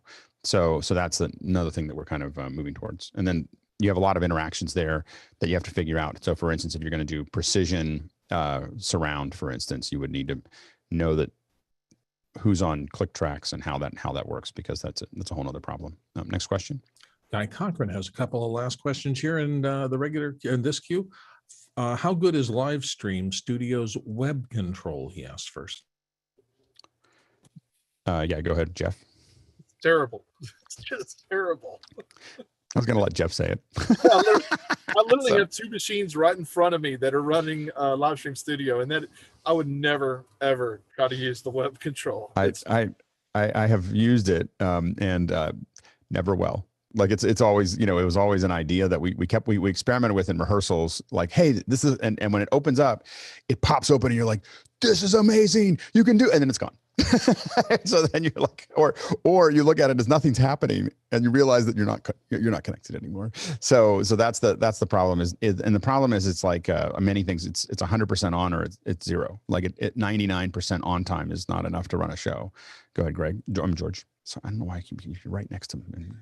George. So it's the hair, Alex. It's the hair. Sorry. Yeah, exactly. You both have the same haircut. So anyway. I think at this moment in time, Vimeo and Livestream wish they had put some work into Livestream with everything that's going on with remotes right now. Yeah, and you know, there's so many parts of the Livestream Studio that are really cool. It's just that it wasn't coded very efficiently, and so it's not. It just has there's a lot of stuff that it just feels like it's very spaghetti, you know, underneath. So when they pull out one thing to fix it, it breaks 6 other things down the road, and so that's the problem. Next question. Guy Cochran is in again with what options are out there for pan tilt zoom control? Yeah, go ahead, Jeff. This is my world, guys. Pan zoom. I mean, you could do to NDI control if you're passing through NDI workflow for sure. NDI is effectively bundling Sony Visca's protocol over NDI, so it's passing the metadata and the serial information for pan tilt control. we use that to a limited point, but most of our control is the Mark Roberts Robotics MHC is what it's called. And it stands for multi-head control, which can control not only their heads, but also third-party heads like the UE150s, the Panasonics, or even now we're doing beta tests with some of the bird dogs. Not been good, but we're doing beta tests with them to see. But that's, without a doubt, they're at the top of it for sure. It just depends on if you need real control, like trying to do sports, or if you're just reframing somebody on a stage. Those are two different things. And you know, a lot of these are still IP controlled. So if you're on a VPN, like for instance, we've remotely controlled telemetrics heads, you know, from anywhere just by logging through a VPN. So a lot of that stuff is available if it has an IP control. Next question. Douglas Carmichael is interested in Allen and Heath stuff. He says Allen and Heath had a press release about controlling a DB Live mix engine from a remote site. He's got the link there. If the audio sources are mixed locally, wouldn't remote mixing be a lot easier? I don't know if remote mixing is a lot easier ever than being there. It can be if you're, especially if you're having a hard time matching geographic regions with skill sets. I mean, that's another, beyond COVID and everything else. It's how do I get the kind of engineer that I'm looking for in a remote location that may not have that much local capacity. But I don't have as much experience with the Allen Heaths currently. We used to own one, but we kind of moved to Yamahas a while ago, so we haven't interacted with them for a couple of years. Next question. Chad Lafarge in St. Louis, Missouri, the gateway to the to the west, as he puts. Can Control Center do the Blackmagic design ecosystem? ATEMs from Mini to Constellation, perhaps, or any chance of camera control? And has anybody pushed the system that far yet? Central Control can absolutely, I believe, talk to the ATEMs. So, and I think all the Blackmagic hardware. So it's because the Blackmagic API is so wide open that you can pretty much control there's a way to interface with it from almost every piece of hardware and control system. It's not difficult. You don't have to work through very much to get there. Next question. Peter Belbin in Houston, Texas asks, for remote switching, which camera feed streaming technology is currently favored? Does NDI and Dante AV figure into any of this with large bandwidth wide area network pipes being needed? Go ahead, Jeff. Absolutely. SRT is one option that wasn't mentioned. That is not quite as fast as I'd like it to be for most of our camera operations. So we're using other things, but NDI is being one of those. NDI Cloud for backhaul transport. WebRTC means when we're remotely controlling a camera, we're not carrying the signal back to us to do that. It's only just to give the camera operator confidence of this is framing, this is focus, etc.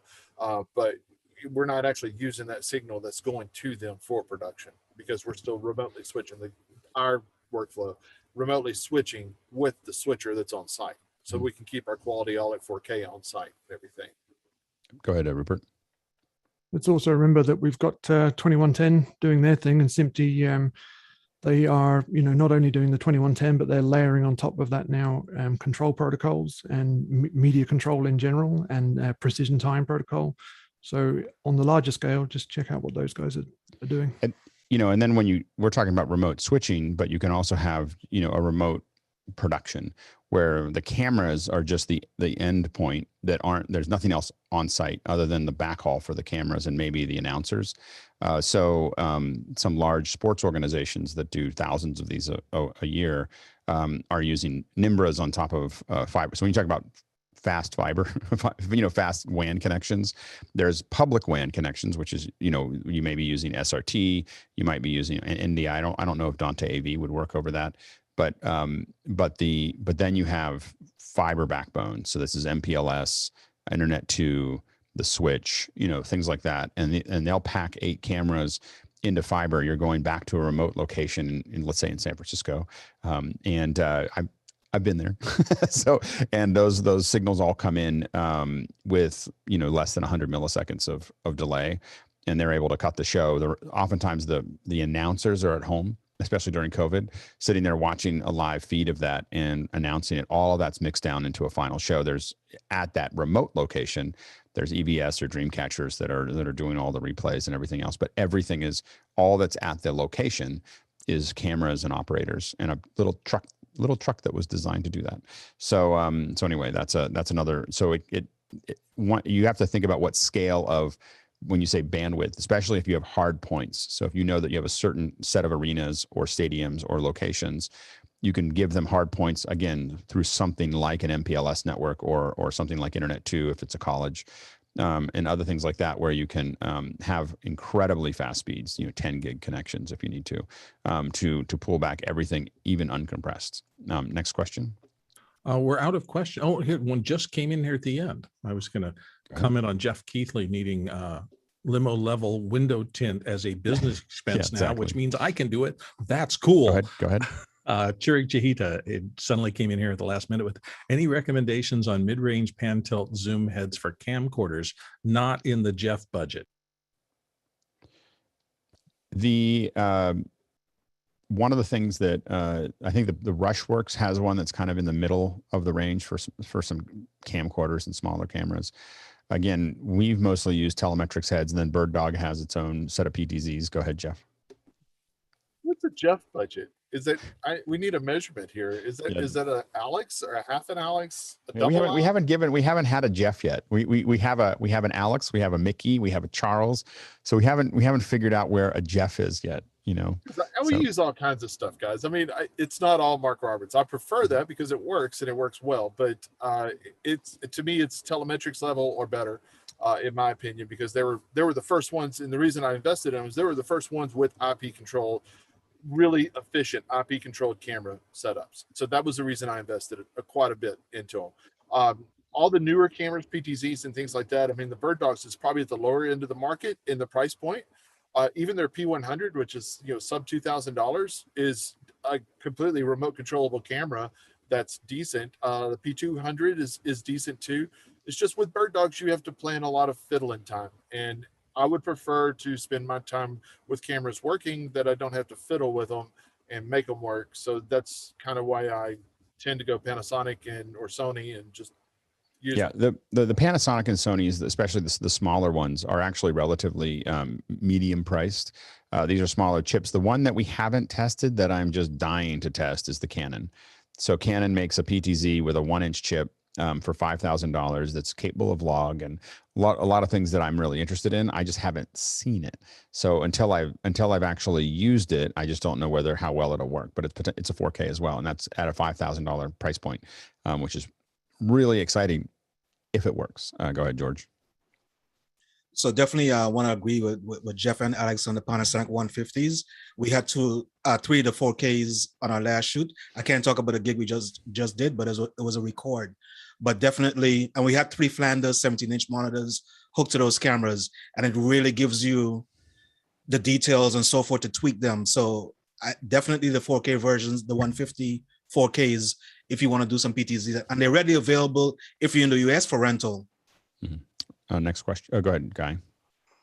Yeah, I played around with this one. I threw my Zcam on this data video head. So it is meant for camcorders. It has a LANC output, so you can, let me hit play again on that. Play. There, it's my iPad. There we go. So I threw my Fuji on 50 to 135, which it looks big in this video, but this is very, very small. This is a super small setup.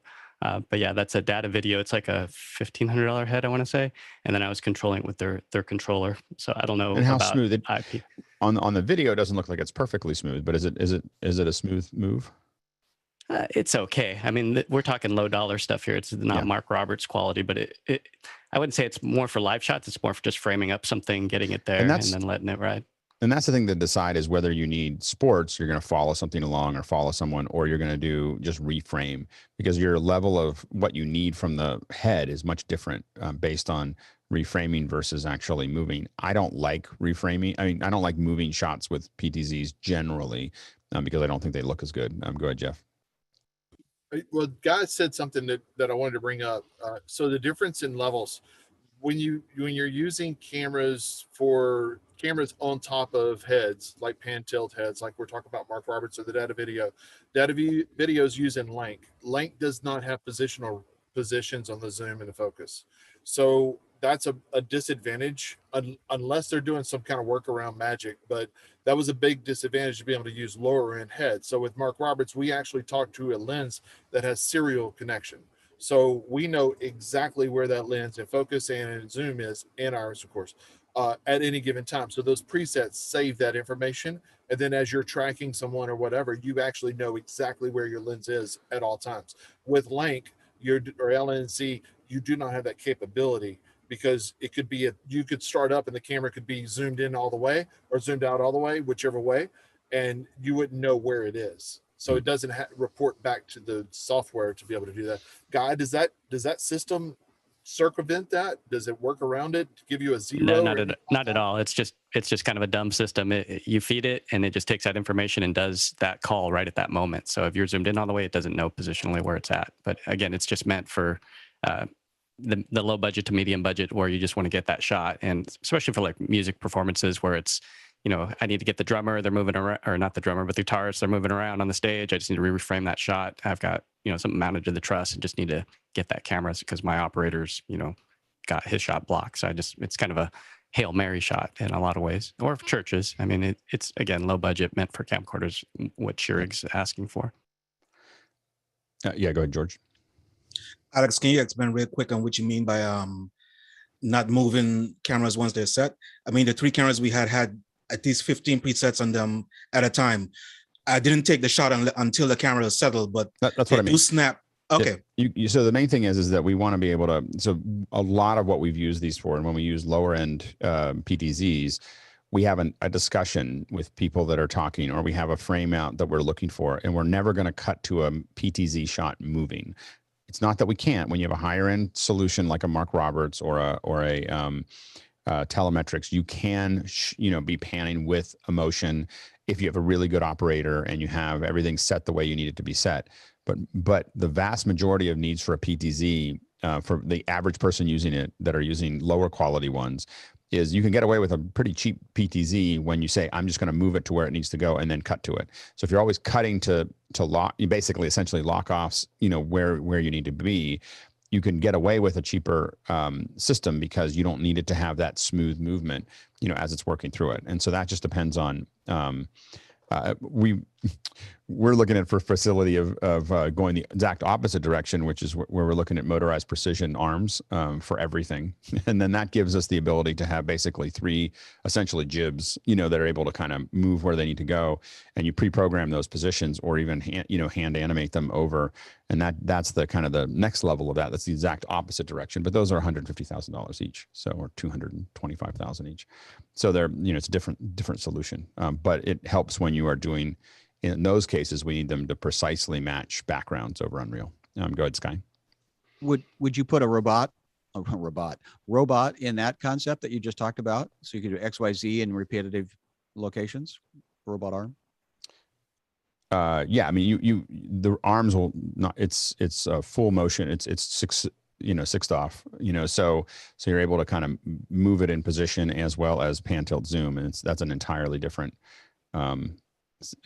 setup. But for pan tilt zooms, you just have to decide: do I just want to get that frame? Like, so you may have, I want the frame of them cutting, and then I want a wide frame, and then I want a frame on the stove to kind of think of it as the man in the kitchen.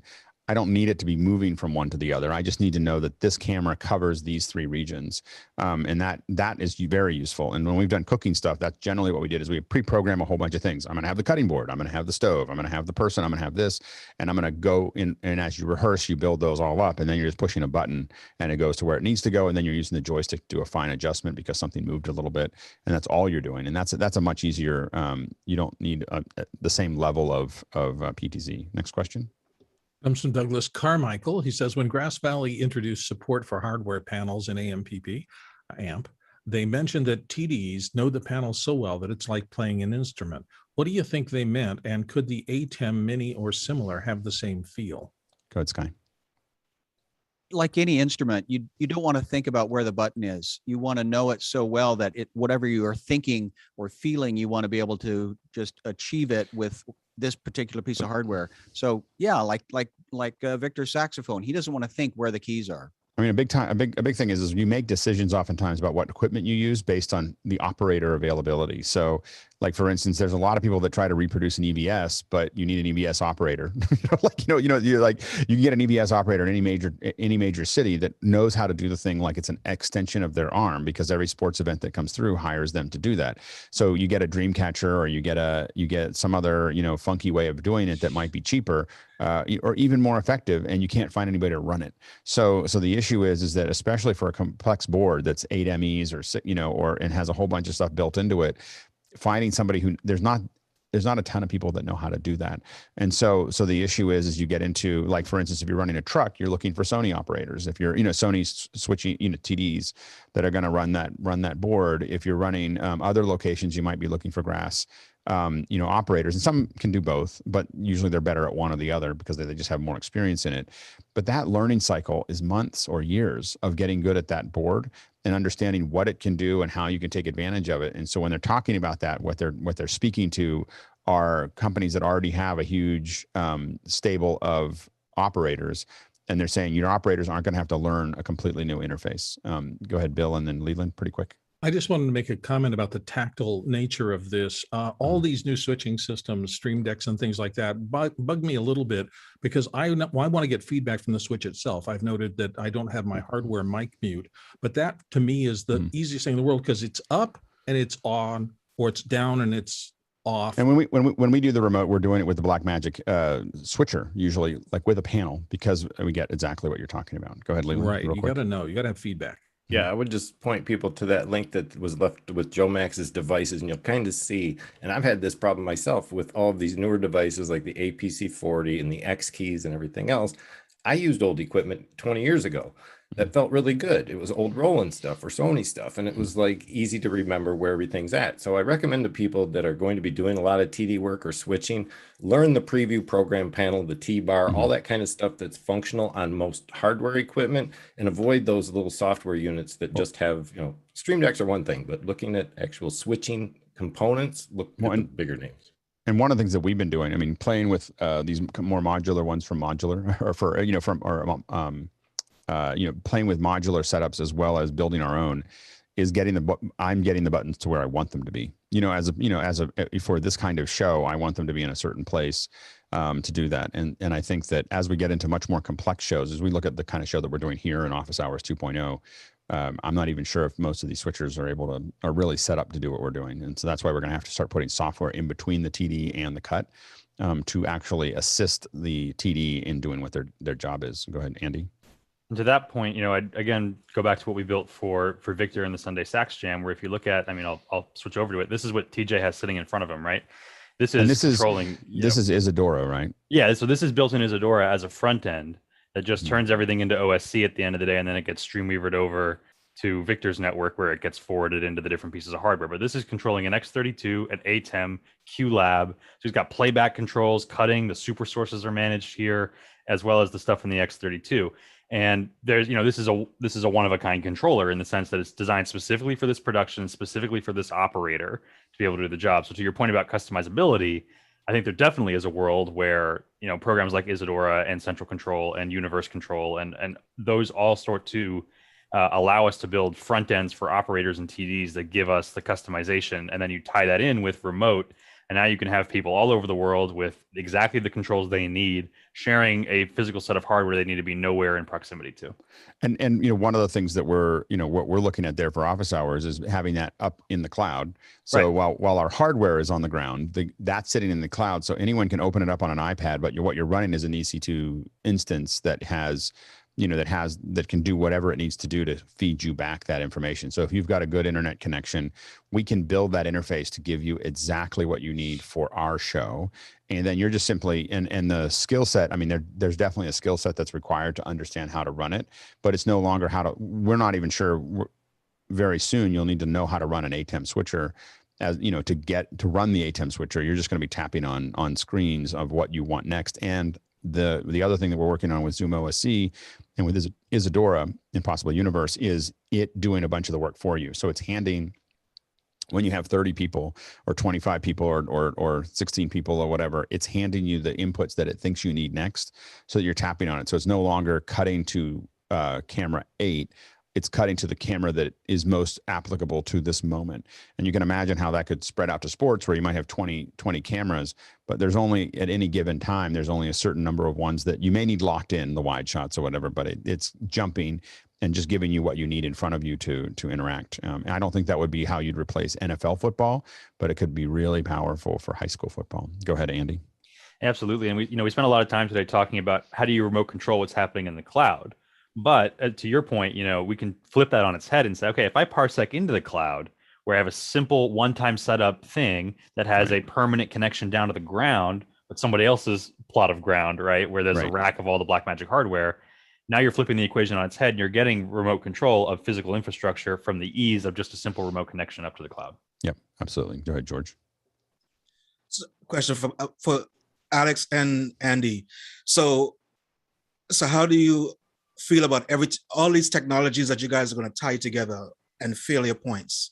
That's always the fear. So what are your thoughts on it right now? That's why we're doing it with office hours, because we all know that, like before we propose to do this for a client, we'll do this for months, here, and we're, the goal is that we are an understanding group that will know that, hey, we're figuring this out. And that's going to be the acknowledgement that we're slowly figuring this out. And when we've done it day in, day out for months and it's working, or we know where the failure points are, then we start to go into it. It is partially also why I still like hardware, where someone on my end could step in and start cutting the show if they had to, so those are all things that, but there will be things that go wrong, and there's things that go wrong. Half of a stadium went out during a Super Bowl. Things go wrong. Like you just have to always know that nothing's 100%. Microsoft spent 20 minutes sending people to other sites, for their last keynote, because it didn't. They couldn't get it off the ground, and so there you can't. Nothing's absolute. But the only way for us to figure it out is to figure this stuff out and then keep on extending it until it breaks. And then figure out and then keep on filling that in. But yeah, you're absolutely right that we'll figure out ways to make it more redundant. There's no reason why we couldn't have two sets of Zoom OSCs for ISOs, in the, if we really got to a point where we needed mission critical, we could have two sets of ISOs in there grabbing all that stuff. Again, because we're doing it inside of Zoom, that's got its own level of redundancy or lack of thereof to make that work. So there's a lot of different ways that we can, I think, handle some of that, as it scales up. Next question. Comes from Aaron Gencarelli in Flagstaff, Arizona, and he says, will you explain the Man in the Kitchen remote switcher setup? What was the signal flow? Yeah, the signal flow was very simple. So every person that was interacting was going through an individual Zoom connection. So essentially they all went into one Zoom, and then there was basically a Zoom room, or there was Zoom meeting breakout rooms. We had a Zoom room attached to each one of these that was grabbing, so that each person was an ISO. Now we built their cross connect in our hardware. So what they saw as a return was whatever we sent them. But they were all just there by themselves with a video feed that we returned to them. And generally that was the program, and it was a split usually of the program, themselves, other people, so on and so forth. And then these all individual tracks, video tracks and audio tracks went to the Yamaha QL1, video tracks went into the Blackmagic switcher. From there, you had our switcher, and then Nate was connected via a hardware panel over a VPN from Salt Lake City, and he's basically just running the panel. And we sent him back over Zoom. We sent him the multi views of the switcher over Zoom back to Nate. So Nate just sees what he's cutting, and he was able to cut that and call it and so on and so forth, all from where he was. Leland, real quick. How heavy was the audio adjustment on timing for that? Was it very big? No, it was not. I mean, because he's just listening to the show. I mean, it didn't have to be a precision cut, so it wasn't. Like for sports, into music, it becomes very, very tight. For a discussion, 200 milliseconds is a big target. Like we don't have to have it quite as precise as you would have it in a sports or a music event. Next question. Roscoe Jones is up next. Can we discuss the skills needed to work on a remotely switching team? Are more skills concentrated in fewer people there? Our goal is to go the other direction, which is that less skill is is required by each team member, and there's more of them. Because a lot of what we do is a lot of what you pay for is bringing all these people in, putting them up in hotels, having them there for an extra couple of days, having having someone there for paying for a whole day when you only need them for a few hours. There's all these things that physical environments require that I think that we can make more interesting with virtual production. Understand again, what we're trying to do, for at least for office hours, is to abstract most of the complexity. There may be an EIC, an engineer in charge, that understands what that complexity is, and some programming in the back end. But the actual operator, we want to bring that skill set to a lower level so that more people can be involved. Go ahead, Andy. I think a good remote workflow is where you have, like to your point, Alex, you have the automation and you have the infrastructure in place, so that your technical director is thinking like an artist versus a technician at that point, right? Because when you put all this in between them, a good TD is not necessarily a gearhead, right? You might have somebody who has a very good understanding of the architecture and compositing of a show. And we see this all the time. This is what we love about Isadora so much, right? It allows the video engineer, which is usually someone like myself, to build out all the back end, skin it, put it in front of the artist, and let the artist do what they want to do. And I think the same thing can work with good remote infrastructure, especially if we start to get things down to simple panels and interfaces that allow you not to think about what you're doing, but why you're doing it. Right? I mean, you look at what Andy did with TJ and Victor. Andy, I don't know if you can show that again, but if you look at that interface, you're combining the ability to run in here, you're combining the ability to run an X32, which takes technical understanding, a ATEM, which takes technical understanding, and QLab, which takes technical understanding. But all of that has been abstracted into a simple interface that does all the things that are necessary for that show. And so it's not that you want to get rid of panels or you want to get rid of stuff, but especially if you're going to do the same show over and over and over again, building that interface that makes it just doable and runs all the hardware for you. To George's perspective, it does. George's input, it does have some risk, but that's why we're experimenting with it with a lot of these smaller shows, just to figure it out. Go ahead, Jeff. I agree completely, and I love the idea of using Isadora to create this just one interface, this one piece of glass. Right. And I think that's kind of what we've been doing with Stream Decks, but also definitely with Scarhoist. So I have one controller. I'm controlling 4 or 5 different pieces of gear. I don't have to sit down somebody in front of a control surface that has 50,000 buttons on it. It's got 8. Right. And it's like, press this whenever you want to go to this camera. You can train somebody up really, really fast when in the hard part's out of the way, the geek part. Yeah, and in that case, in something like Victor's, we do have an operator able to do what normally would be a bunch of people. But also, I look at the ability for sub edits and plans and packages and other graphics and everything else, all being able to and you're going to see us experiment very heavily. My goal is to get to a point where every morning we've got 30 or 40 people working on the show that we're in right now, where some people are producing the graphics and some people are producing the full stills, and some people are managing the questions, and some people are managing the edit and audio, and all those things are all happening from all over the world. And that's kind of where we're going. Next question. Georgie Kennedy Jr. out of Washington, D.C. here on the panel says, what happens if Blackmagic makes an 8K pan tilt zoom camera? Does this change the production game? Well, it would turn the whole world inside out. I don't think that's going to happen, but I think that it would be unlikely to have that happen. But it would, 8K. What they would have to produce that really make the 8K valuable is pan and scan inside of the 8K. Would being able to add that to what you're doing would make a big difference. Go ahead, Jeff. We actually could put 8K cameras right on top of our heads right now. So having it all in one PTZ is nice and all, but we could put whatever camera, Reds or whatever. It could, but if Blackmagic came out with a $5,000 8K pan tilt zoom camera, or a $6,000 or $8,000 PTZ, that had a really good head and an 8K sensor, it'd be it would drop the bottom out of the market. But you can have whatever you want when it comes to a sensor. If the lens doesn't give you the quality, it's not going to help. It is. That's it's what just I found with my 4K cameras. I mean, I can see the difference between a $30,000 lens and I think it's 8,000 on my lower end lenses. Right. You can put them side by side and see a difference, and you'll really see that with an 8K. Yeah. Go ahead, Guy.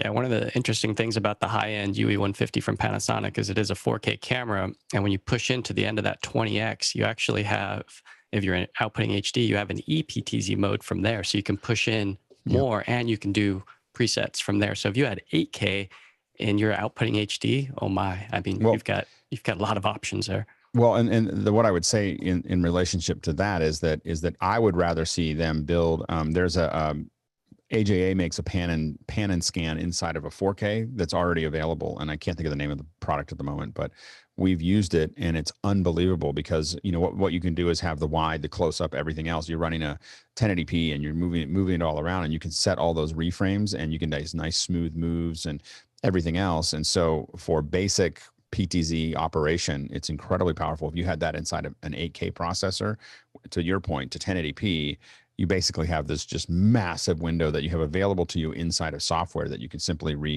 realign. Go ahead, Andy. I got to play with an 8K ROI from Panasonic on a trade show floor at one point, and exactly right, Guy. I mean, it's you're playing in another world there because you have multiple overlapping sources. Your wide shot, your mid shot, your follow, the different talents. I mean, we tied it into black tracks and all that stuff. And it was like, okay, we have all these things and it's a single camera hanging there, but it's a great diversity of shots. Yeah. Next question. Peter Belbin, looks like, out of Houston, Texas, is next. And he says, using low-end pan-tilt zoom cameras with Visca to control, it seems like they're only able to handle 2 pending commands simultaneously. Do the more pricey cameras allow for more simultaneous command? Absolutely. That's what you're getting. Go ahead, Jeff. Yep, that's exactly what you're paying for. Yeah. Yep. Next question. Control in the head. Nick Batts up next from the UK. I built a vMix cloud instance, but it doesn't have Teradici on the base AMI. Anyway, I can bolt it on and pay per hour used rather than start from scratch. Go ahead, Jeff. Not per hour. You would have to buy a license. You actually have to buy 5 licenses at this point. So you're buying those to purchase or subscription for the year. They're like $250 each. So $1,250 to get into that. I'd suggest go to Parsec. Yeah, I said it. I'm slowly getting out of the TeamViewer route. Parsec is turning up. I've talked to so many people that are so happy with Parsec. I mean, it's just really. I was just talking to a friend of mine and just loves it. They're just using it all the time between computers and also into the cloud. Go ahead, George. So, Alex, if you allow me, my question is coming up next, but I think we could tie this in real quick. Parsec is going to allow you to control, for many operators to control vMix versus Teradici is 1-to-1. So we didn't talk about that, but I think it's a big important part of this remote conversation. Yeah, go ahead, Andy. My team's cut a daily show remotely via Parsec for 1.5 years, every single day, and it has been rock solid. I haven't had one issue with it in 1.5 years, every day. Yep. So I think that's taking over, in that area right now. Next question. This is from Richard Lavery in Belfast, UK. We'd love to connect our ATEM panel to remote performers who have minis. What's the best way to connect these? The ATEM panel. Right now, yeah, I mean, I'd be tempted to say Streamweaver if we persuade Andy to get the communication going there. Andy. Well, I would start with, I think there definitely is a way to do this with ATEM OSC, MixEffect, Streamweaver, and Isadora together. I think it's a custom job for sure. There isn't like a drop-in solution for it, but on paper, everything is there. It just would need to be tied together. The logic from Isadora, the transport from something like Streamweaver or a good VPN or something like that, and then either ATEM OSC or Atom's MixEffect Pro to be able to actually put the commands into the box. Yeah, that should. I mean, the way we do it right now is with a Meraki Z3. So we send them a little box that is a connection to our VPN, and they just plug it in, and it's immediately part of that network. And I'm sure that Ubiquiti has the same same style of solution, but the Meraki appliance, you can do it on a computer and give them access and everything else, but it's a little wonky, and sometimes it works and sometimes it doesn't. And you have to the box works every time, unless there's some firewall issues. Next question. Carmichael has our second to last one. If you wanted to mix a live music event remotely, would Unity Connect backhauling the audio to the studio and sending a 2-mix back add too much latency? Yeah, you couldn't send the audio back to the location for an in-room audience to hear. That would be way too much latency. I mean, it would definitely be problematic for them. That round trip would take a while. I mean, it would be 100 milliseconds round trip probably with all the processing and everything else. And so I wouldn't recommend that to do it that way. But as far as remote for a stream, you could definitely do it. Then you're kind of lining that up. Next question. Dave Kaufman is our last one from Vancouver, BC. We've started away from pan tilt zoom specifically because they move robotically. Is there any units out there that do ease in and ease out more naturally? Go ahead, Jeff. Roberts. And the UE150s are really close, guys. Yeah, for a $2,000 camera, it's amazing. There's ease in and ease out controls also with the Scarhoys will have some of that control as they control some of the cameras. The Panasonic controller, especially the larger one, the smaller Panasonic controller is a little tweaky, but the larger one gives you a lot more control over it. And then the Sony controller is just okay, as far as for that are there. The main thing is you also want to increase your drag, so decrease the sensitivity of the joystick is a huge piece of the puzzle, because when it's turned up very high, you can move the camera really fast, but it also means that you can't make it run as smoothly. And then the final thing is that you may think that you want a camera operator to run your PTZs, but we have found that Xbox operators are way better at it. Camera operators complain to us about why they complain about the PCZ and they complain about the joystick and they can't do a very good shot, and they tell us why they can't do a very good shot. And then you get Xbox, we had someone doing these perfectly little pans with our Sonys, and I walked up to him and I said, "Are you doing these pans on camera?" Because I was like, how did we get a operator back there? Because I was sure that was a PTZ. Realized he was following our speaker and doing everything perfectly. And he just said, "Yeah, this controller for the camera is so much better than my Xbox." So Xbox operators are really good at PTZ control. So anyway, that's we made it through it. Great set of questions. That was we let Jeff in his car because he's our resident expert, but thanks, Jeff, for stopping wherever you were at. And hopefully you're not still driving.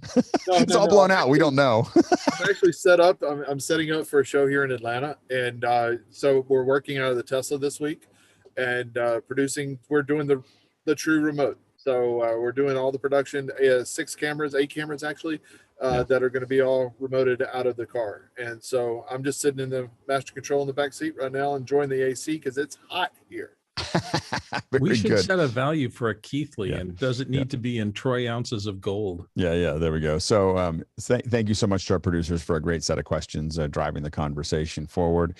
And also thanks to our panelists for all the great answers and the great discussion. Yet another day, 400, I think someone said 400 and what is it, 86 or something like that we're at. Just really, really great that we just keep on pulling it off. So I blame all of you for that.